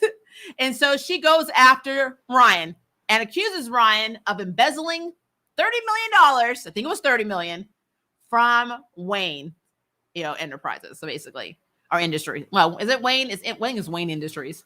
And so now they're out for blood. And Ryan's like, well, I didn't do it. And then Luke's like, well, technically, that's actually our budget for the bat team. It's the bat team budget. And what got on my nerves is that they're like making it seem like poor Ryan, she's being blamed for what Batman did. Not Batman, not Kate Kane. Like, obviously, these two are completely untouchable. Kate never got accused of embezzling money from Wayne Industries like, Ryan did. Poor Ryan, as the acting CEO, has to take the heat over the Bat Team budget. That actually is that is funds that is being taken from the company to pay for all of this stuff. And she's like, well, what do we do now? And at the same time that all of this is going on, the biggest chunk of this damn episode was Sophie being attracted to Ryan and Ryan giving that woman Google eyes. I'm like, I told you bat chasers are coming. I told you people. Sophie's own sister was like, Ryan's hot. You should tap that basically. And Sophie's like, oh. And it's like Sophie really wasn't putting up a fight. And she kept checking Ryan out. And then when she walked up to Ryan to introduce herself to the brother, she's like, he's like, I'm Ryan's brother. And she's like, and I'm Ryan's ... And it's like, well, what were you going to say? You know what I mean? It's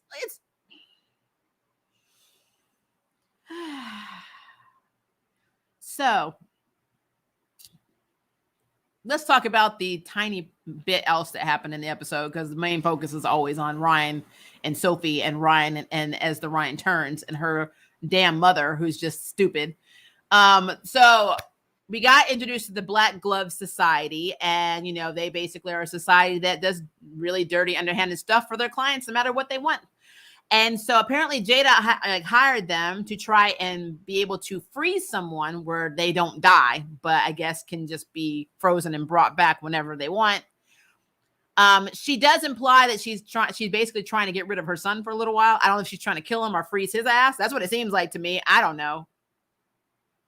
Honestly, I don't care. I am so not invested, guys. It is so stupid to me. This whole plot is dumb. Because literally we had Mary be taken by a poison ivy vine.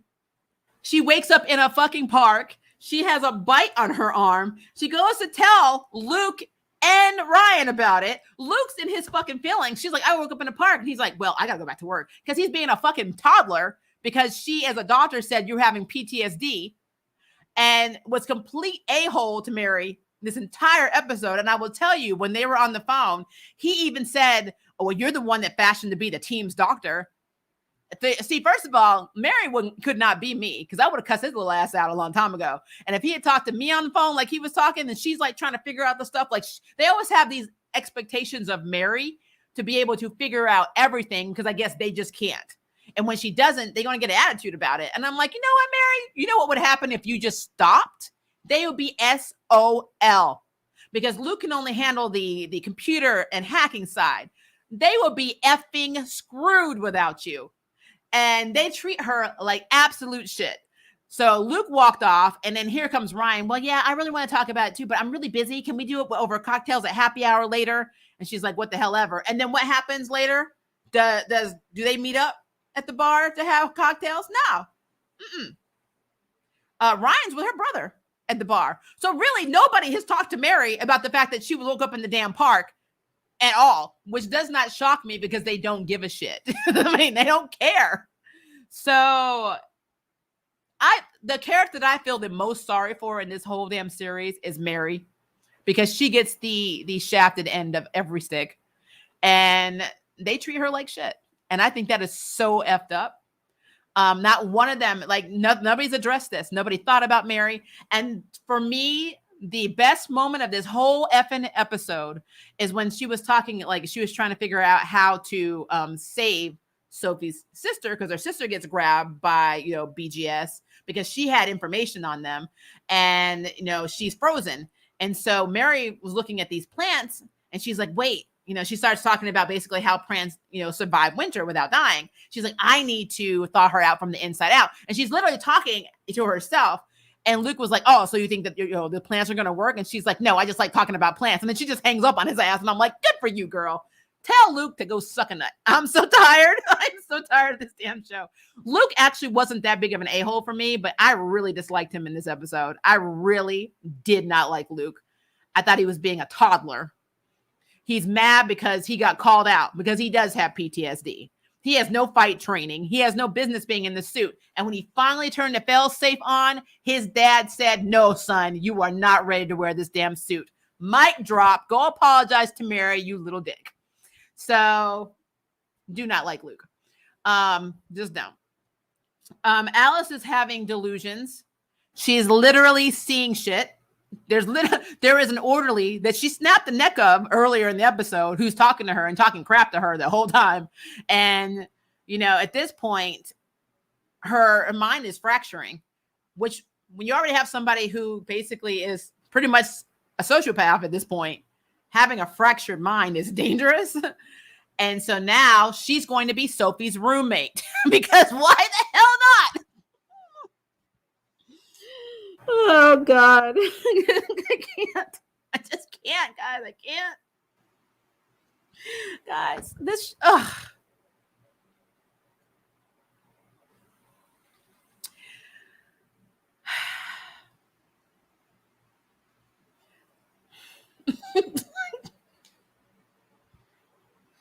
which is what hurts my heart as a person of color is that how so many people support this show because they are so happy they have people of color, and it's almost all people of color. I mean, I think honestly, Alice is the only white person that's in the main cast. Everybody else is either Asian or Black. And of course, now we have Renee Montoya, who's representing Latina. I think this is why this show is so supported and why people want to go to bat for this series. And they feel physically attacked when you say that the writing for this show is bullshit. And I'm sorry, as a person of color, you do not get a pass from me for being a person of color in the writer's room or from having characters that are POCs. They're supposed to represent the masses because this shit doesn't represent us. It doesn't represent us on a POC level. It sure as hell does not represent us on the LGBT level. It does not represent us on a common sense level. I am so in my feelings because this show had so much effing potential and they fucked it up. But if you say anything about it, you're being racist or you're being hateful or you're like, oh, you're one of those people that say agenda. And if you know anything about me, I am always about the struggle. I support BLM. I support, anything LGBT. I support any culture, POC culture that just wants to have representation. I am against cultural appropriation. So that is not who I am. So when I tell you that having Ryan Wilder represent a strong Black female character, I call fucking bullshit on that because they write her like she's a fucking idiot. I cannot stand it. They write her like she's stupid. Her backstory is literally being Black Kate Kane. Now she's got some soap opera drama with Jada, which makes no damn sense. We don't even know why Jada dumped her ass or why she pretended to be dead and paid $2 million to say that she was dead on her birth certificate. The woman literally looked Ryan in the face and said, I don't want you, heifer. I don't want you. And you're still in your feelings because mommy don't want you. Leave her ass alone. Who cares? I don't understand the writing in the show. It doesn't make any damn sense. We saw Batwoman literally. If I said, hi, my name is Maria, that is how long we had Batwoman in this episode. From hi to Maria. That is literally it. This was not Batwoman. This was Ryan, as the Ryan turns, one life to Sophie, Well, I think it's the Young and the Ryan is what I said. Is it the Young and the Ryan? Because, I actually wrote them down. I thought they were really funny. Let me get back to my names. Because my names are better than everything in this series. I'm just putting it out there. But yeah, one life to Sophie was one of them because one life to Sophie. Everybody apparently wants to get with Sophie. Sophie is the most desirable woman in this whole effing series. Like Mary hasn't had one love connection at all. They're kind of throwing her at Luke, but right now his little ass, I don't want her with him because obviously he's a baby. But Sophie, Kate, Julia, now Ryan, every woman who has put on that damn bat suit. Soon Alice will be into Sophie too. So Alice will have a love triangle for Sophie with Ryan. And then Renee Montoya, because Renee Montoya apparently has been, I think they've been banging, which is interesting because having two of the ex-girlfriends from the comics that both were tied to Kate Kane screwing each other is interesting. I cannot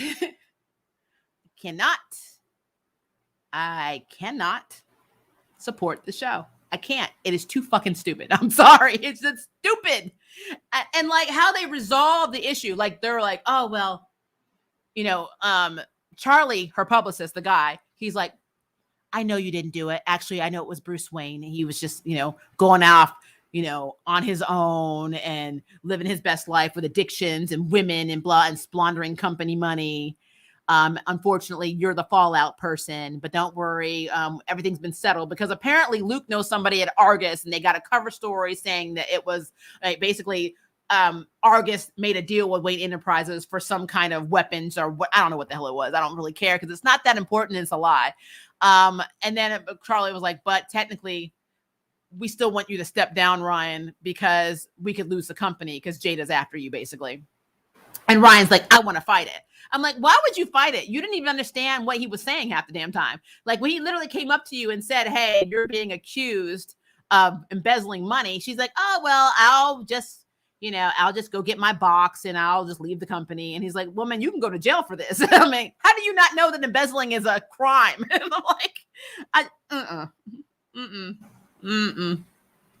For me, Wayne Industries needs to go under just to show everybody that you don't just give acting CEO to people that are not qualified. Why don't you just go down the street and go to, I don't know, Burger King, pull off one of the employees and make them the CEO. There's no difference. There's no fucking difference. So it's stupid. It is stupid. I'm really looking forward to Poison Ivy showing up. I'm really looking forward to Mary possibly being controlled by her because, again, that bug bite probably means that she is. She's already turning like that whole reaction to Luke being a dick to her on the phone, her slamming that phone down. I was like, yep. I can see how this is going to go. And what's going to make me in my feelings even more if next week nobody even addresses it. Everybody's like back together like, oh, we're one big fucking happy family. No, you're not. You were not a Bat team. The Bat team is Ryan and Luke. Those are the Bat team. Sophie is the arm candy and the potential girl that she wants to screw. And then you got Mary, who they only call if one of them is in danger of dying. She is the side hustle that they get when they can't find anybody else. And that to me pisses me off because Luke didn't even want Ryan to be Batwoman. And Mary was the biggest advocate. Mary is the one that moved her in an apartment with her. Mary was the one that convinced him to let her keep the suit. And they treat Mary like she don't have any fucking sense. It's bullshit. It is bullshit. So I don't like the show. If you have not figured that out, I don't like it. For me, Ryan should have come in the way I said. They character assassinated her. They character assassinated Kate Kane. They character assassinated pretty much everyone in this fucking show. I am in my feelings just as much about this as I was as what they did to Lynn in Black Lightning because I love Lynn. Lynn is what technically should have been the representation of a brilliant, beautiful, strong Black woman. A physicist who didn't take any shit, who basically did her own stuff. It didn't matter that she didn't have powers, lived her own life. Basically, they came to her for help when they couldn't get their shit straight. It wasn't until the last season they started talking to her like she was stupid. Her own kids were. And honestly, I don't know how they survived because I would have snatched a knot in all of their butts. But they made her into this person hooked on the green, bitchy with her husband, and they character assassinated Lynn. And that was probably the number one thing I hated about Black Lightning. And I really loved the show Black Lightning. I hated the fact that they made Lynn, they character assassinated her. This is exactly how they brought Ryan in. Only Ryan was a made-up character that literally was assassinated from creation. From her entrance into this universe, she was assassinated. So, yeah. Now, and I know I get a lot of shit from people when I say this, but I don't care. I don't. I just don't. She is not representing shit for me. And yeah, I know I'm only part Black, but I don't care. I claim my Blackness. I love my Blackness. And I have a right to say she ain't representing shit for me. So, and she's not representing queer people for me either. Just saying.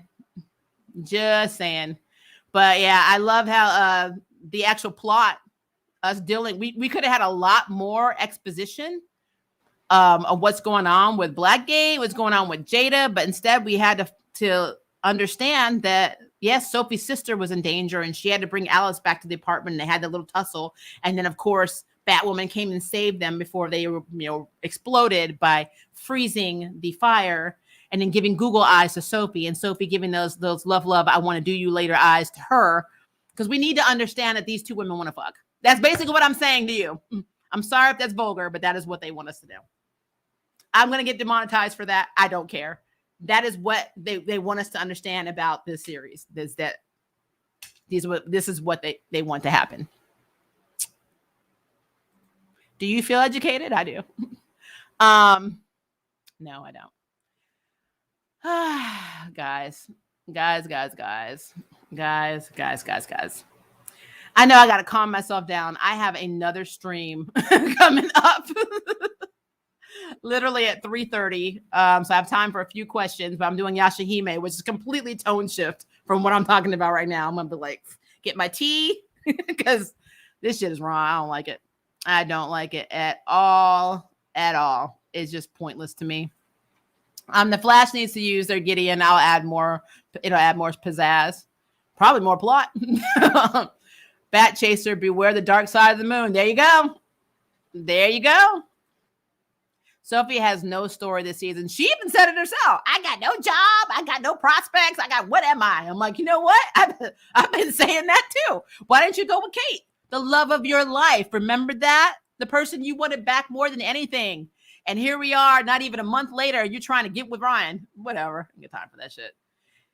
Everybody is a start custom will understand this is Batwoman after all. I'm sorry. Hi, Kevin. How are you? I mean, if anything's going to bring Angry Grandma out, it's this damn show. The writers need to get Sophie a storyline quick. The writers should have made Sophie Batwoman. That's what they should have done. That's a missed effing opportunity. If they weren't going to bring in Ryan the way I said they should have done it, having her connected to GCPD and being burned out, then there was no point in having Ryan. There's no point to having Ryan Wilder at all. None. There is so much you could have done with Sophie's character because you already established her. She trained the same as Kate. I mean, hell, it would have made her bat chasing make sense. She eventually wanted to be in the suit. She couldn't get in the suit. She was going to get in the women. It would have made so much sense. But now they're just stupid. Imagine you have an original character, can do whatever the hell you want to do with her and wasted her by sidelining her for most of season 2 and now trying to charge her change her into Kate. Yep. Angry grandma mode activate. I need a morpher. Like, I really do. Welcome to the party. We did miss you. You miss all crush on Gideon. Yep. I'm just dreading the love triangle. I'm going to tell you now. You're going to know if there's a love triangle, Maria is turning that TV off. And my reviews are going to be very short on that show. I think about creating another OC for DC Universe, but this character is going to be the son of Vixen. That would be cool because we really don't get to see much from her in both comics. Vixen is also a wasted character in the Arrowverse. Jada Jet is pretty badass. Robin G does the role justice. Yeah, I think that's a little bit of Robin Givens anyway. Like, I've always heard that she was a diva in real life, but I don't know. That's just me hearing stuff. My brother calls all my CW shows teen soap operas. You just gave him legitimacy. I mean, I'm sorry because that's what they are. They are. Anyway, just watched Eternals. It was good. Any improvement of last week's episode of Batwoman? How was Supergirl? You will have to rewind. I'm like, I'll have blood pressure problems if I do that again. I think it's Wayne Enterprises. It might be. We're just going to call it Rain's Company of Lots of Money. Batwoman was only Batwoman for 2 minutes. Thank you. For not even 2 minutes. You're being generous. 1 minute. I'm here for that. Gideon, Subversion Night. I think Gideon was the highlight of most people in this week. This reminds me of an episode of Cracked After Hours they did on Batman. And Maria, you should watch it. It's on YouTube series. I talk about pop culture for they're like 5-minute episodes. Kind of remind me or link me to that because I probably won't remember that.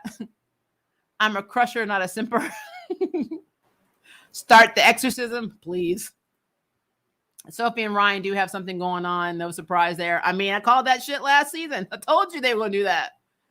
Where is the father in this? Is he dead? Good question. Where are any of their dads? Like, where's Mary's bio dad? The only dad we know about are Jacob and Luke's dad. Where's Luke's? What is Luke's mom doing? She should still be alive. Where is she? Was she even at the hospital when he got shot? I mean, they might have referenced it. I don't know. It's this show's so convoluted at this point. I don't even know anymore. Poor Mary, she is getting screwed. She's been screwed. Now she's been impaled. She just they don't give a damn about that girl.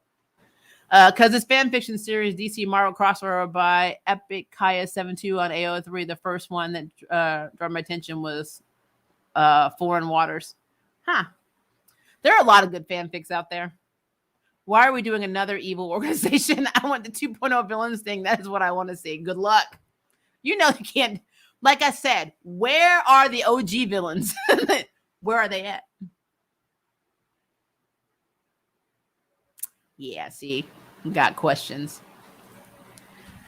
Honestly, I'm not really into the Ryan and Sophie situation. There's nothing to get into. This is stupid. The only thing that I will say that is appealing is they've never shown two Black female lesbian characters be in a relationship that are main characters in a show.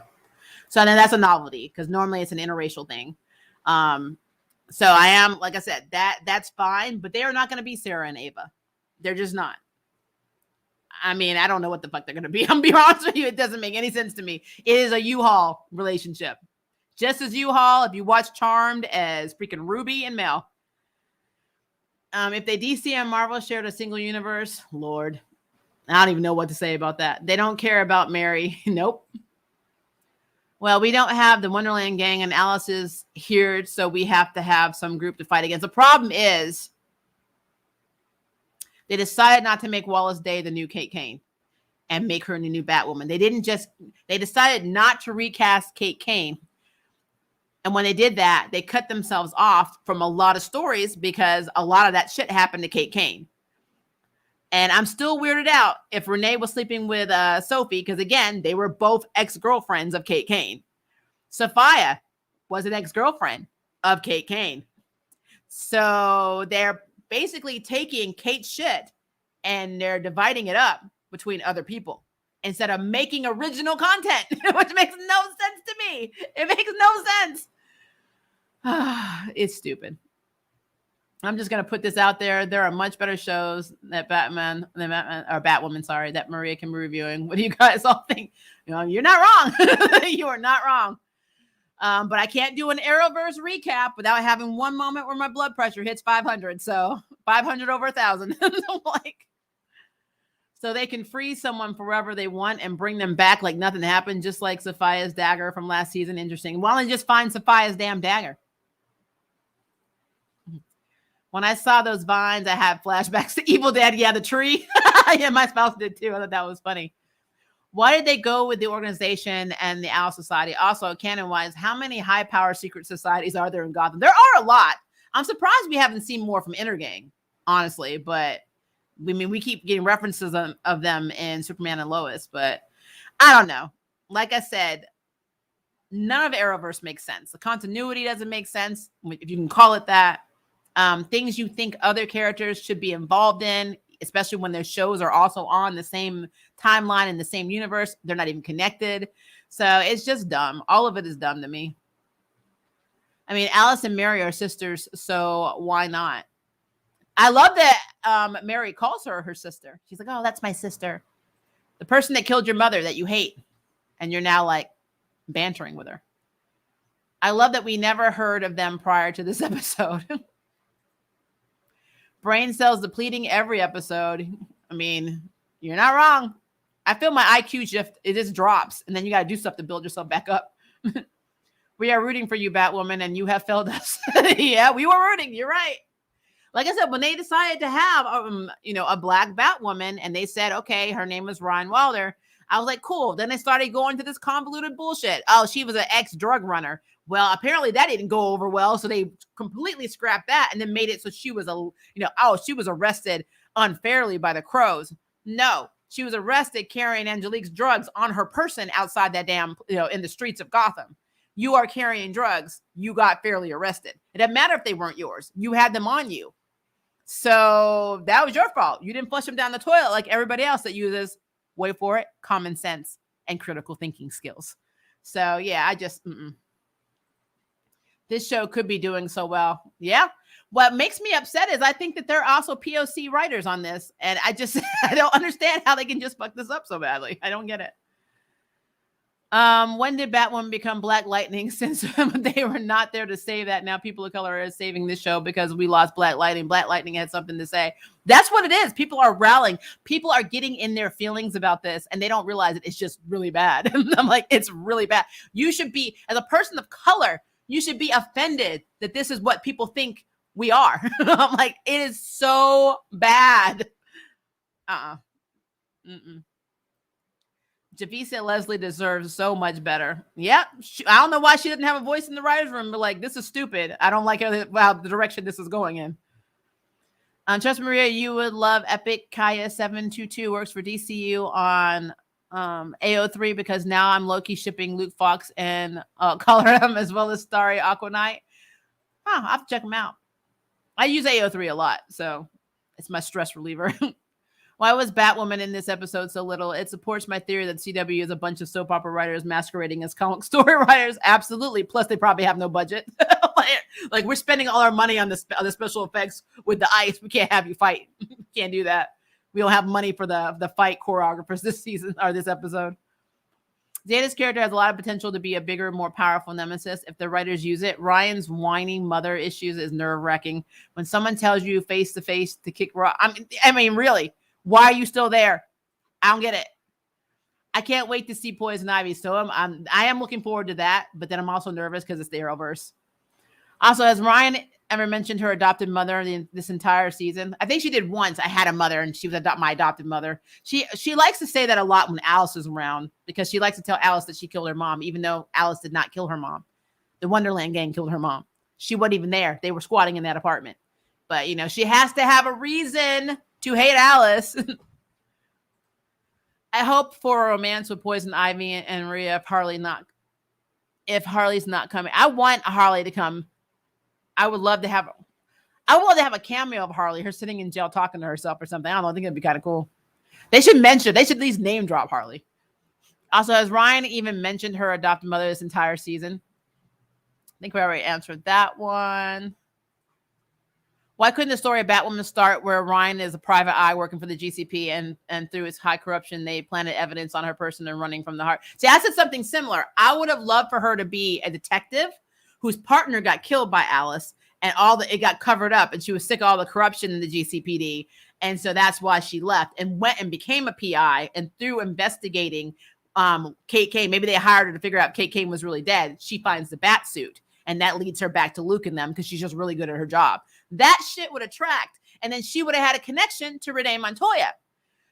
But no, they had to make her an ex-felon whose parole officer was very lenient, living in a damn van with her damn plant. Because that's great writing. I want to see a Harley and Ivy movie in the DCEU. That would be very cool. Level up Maria needs Kelly vibes. I mean, up finding the suit through the heat of the moment and swears to change Gotham, becoming one of the bloody dark knights of the city, despite being hunted in both lives. That's dark. Like I said, I would have been okay with that. Breathe, Maria, breathe. I'm breathing. I'm calming down. I'm getting it. I was expecting Charm premiere in January. We have to wait till March. Yeah, there's a lot of shows coming in March. It's stupid. Maria, are you excited for Naomi? It looks promising. I'm not excited because, again, the Arrowverse is doing it. But, I mean, from the little snippets I've seen, it looks good. And she's going to have a lot of interaction with Superman and Lois, which tells me she may have a bigger budget. Maybe HBO is funding it. I don't know. Warner Brothers is giving them the HBO Max budget like they do Superman and Lois. But let's see how season 2 is of Superman and Lois. See if it drops in quality. Maybe they're like, well, we gave you the budget now. You can't have it for season 2. I don't know. But I will say on the fence, I do have excitement. Potentially could be very badass. This is a newer character. I think she's only been around since 2018 in the comics. And so there is a lot they can do with her. But again, I'm worried because it's Arrowverse. So, like, I'm going to tell you now, this whole Flash effing, crossover, I'm not looking forward to it at all. I think it's ironic that the Flash, the fastest man alive in the Arrowverse, always gets like 7 days, 3 days, 2 weeks to figure shit out. It's like the fastest guy has a prolonged period of time. I'm going to kill you all on December 18th. I'm like, what? Like, but yet everybody else is like, yeah, there's a bomb in our house, and we're gonna die in 30 seconds. It's stupid. It's just really stupid. Sophie needs to start the detective agency, otherwise, she can become Robin the girl. Sophie. So become Batwoman sidekick, Robin the girl wonder.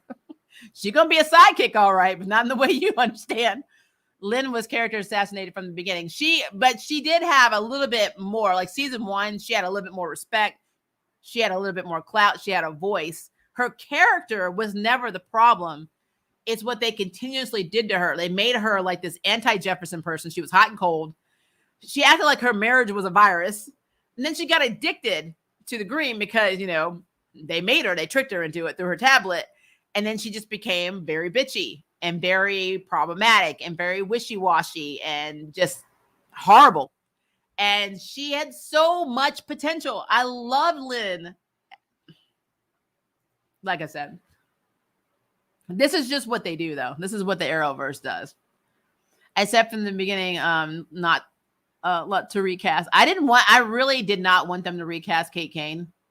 But again, I didn't, when they said they were going to go this route. And let's be clear, guys. What they don't understand and the fans don't understand, the only reason that we have Javicia Leslie and we have a black Batwoman is because they wanted to capitalize on the BLM movement. It's the same shit that happens with all these organizations that have all their Pride Month memorabilia that you can purchase, but they don't do shit for LGBT the rest of the year. There's nothing, there aren't TV shows or movies on their channels, but then they want to put out a freaking hoodie with a rainbow. It's the same shit. It's all to market and capitalize on a struggle. And so it's just stupid. It's stupid. But that JJ from Black Lightning still got me shook. That was good. And the serious twist China did that I'm laughing. I'm glad she came back. Yeah, the whole thing with China and JJ are good. It did make me wonder what really happened with China behind the scenes, but I guess we'll know. On the bright side, Supergirl's final eps is next week. True. Where is Sophia? I guess she's still laying on the damn beach with a knife. Can we have a separate faction where Mary finds the royal siblings, becomes a stronger version of what the Bat team should have been? Because I really can't say that this is a Bat family. It's not a family. It's not. This is a Bat clique, and they have eliminated Mary. Which hashtag Mary deserves better. I agree. So they are doing the superhero rogue child be supervillain head of Legion and parents trope. I mean, if they make them a cross search arc and make it a villain of the week deal, this could work. If they actually have focus on the villain of the week, that would be great. We can't get past as the, literally the soap opera names that I just gave you earlier is what we have in the focus of. Ryan has to be the focus. It has to be her abandonment issues that her mommy didn't want her. Like, she didn't even ask who her dad is. Her gaga eyes because she wants to bone, get in bed, fuck, whatever you want to say with Sophie. And then we have Sophie being a bat chaser. She has no real purpose at this point. Luke being a dick and everybody ignoring Mary. That's what we deal with in Batwoman's universe. Not the villains, not the plot. Sometimes we get Alice. Alice does a little crazy shit. She has hallucinations. She talks to herself. That's great. I guess this is hashtag pro mental health. But other than that, it's just, there's no plot. There is no plot. It's just whoever we throw in the episode this week. That is literally it. Maria, watch Injustice. They're doing some surprising things. I will actually have it in my queue. I promise you. I'm going to take a day where I'm not doing voiceover stuff and I'm not doing life shit. I'm not dealing with health. I'm not working my job. I need to catch up so much on my videos that I post because I've been slacking. ATY has not had a video in 2 months. It's all because I've been super busy. A lot is going on. A lot. And every time I get a handle on it, something else happens. It's life, man. It's that cycle of life. It just doesn't stop. So I'm trying. I am trying. No, I have not seen season 3 of Doom Patrol, and I've been hearing that it is really good. I need to watch it. Flash and Riverdale both have 5 episode events. What's up with that? Who the hell knows? I'm like, I've given up on the CW. You have no idea.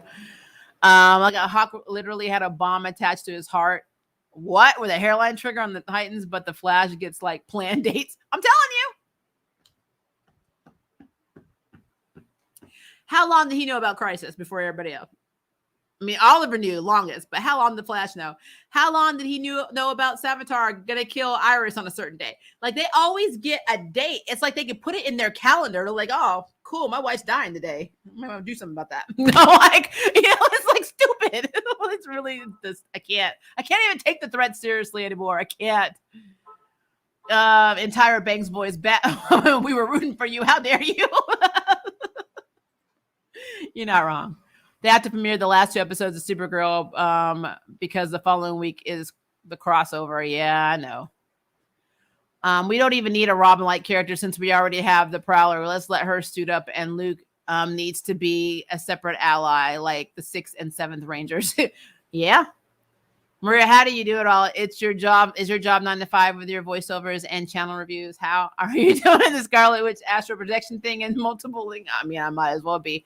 What's interesting, I just left my previous job and it looks like I'm going to a new job. So it's Monday through Friday. So 11 to 8 p.m. Central Standard Time. So I got to do my videos around that. I will have my weekends free, but my days during the week are going to be really hard to do videos. Plus with my voiceovers, I get auditions. So I try out. And then if I get cast, I'm basically on the client schedule. But because I work 11 to 8, I have to let them know my availability. So sometimes I'll work. And then I get off work, I'm like till 10 or 11, sometimes midnight doing voiceover stuff. And that actually has happened. I just finished a job last night. I did a video game pickup for a character, and like there were a lot of lines and it took me about almost 2 hours, and you have to edit them and send them off. This was not directed, because normally you'll have a director that directs you. They just gave them to me and I had to do them on my own and then send them in, upload them to their server. And I have to wait. Now it's in the checking phase. So more than likely, if there's something that they want me to do differently, they could send all of it back, and then I have to redo all of it. So that is why when I tell you that, oh, we have to move this and that, it's basically because I'm on a client's deadline and I'm limited on when I can record now. So it's crazy. I don't know how I do half the shit I do. I'll be real with you. But unfortunately, ATN and ATY has been suffering. And then my Shiz Talkers podcast with Coraline Jam, she's having to take over editing it because I don't have time. So that we're going to have our first video come out, but she has to edit it. I just don't have time. And I'm also working on my motion comic series I've been directing actors for. It's called Warriors of Sarah, which, is in the description. So I am always doing something. I don't have days off. So it's a thing. But I love talking to you guys. I love doing these reviews. So if I didn't love it, I wouldn't do it. So I can't complain too much. I did this to myself. I started the channel, so I did it to myself. So no hate, no regrets. It's just sometimes when I come on here exhausted, that is why. When I tell you I'm tired, I don't feel well, it's because I'm tired. But with that being the case, in 16 minutes, I have to pop into my second live stream for Yashahime. So if you guys want to pop into my anime review of Yashahime, that's happening in the next 16 minutes. I'm going to end this stream. Anything that I did not talk about, any questions, concerns, comments, put it in below, because we can still keep this going. Because again, I know I don't like Batwoman. If you do like Batwoman, there's no hate from me. I'm not going to judge you for that. But I just want us to be respectful for each other. Don't get in your feelings, because I've had people get in these comments, and then sometimes when they disappear, if I say something snarky to you, it's because I'm not mad at you. I actually find you amusing. But if it gets to a point where it becomes paragraphs, like, you gotta go. I'm sorry, I don't have time for that shit. I'm too busy in my life, so have to do that. But yeah, if you have time, in 15 minutes, I'm gonna do the Yashahime video, and then I'm gonna set up one for 5 p.m. to talk about the Eternals movie. I didn't think the movie was bad, but I also didn't think the movie was good. We're gonna have Groove, Jam, and hopefully River will be on with me to talk about everything Eternal, since we saw it last night. So I will set that stream up for 5 p.m. CST. It'll be on for an hour, and then Maria's got other shit to do. So see you later. Love you guys. Again, if it is day for you, have a good day. If it is evening for you, have a good evening, and I hopefully will see some of you in 14 minutes now. Bye.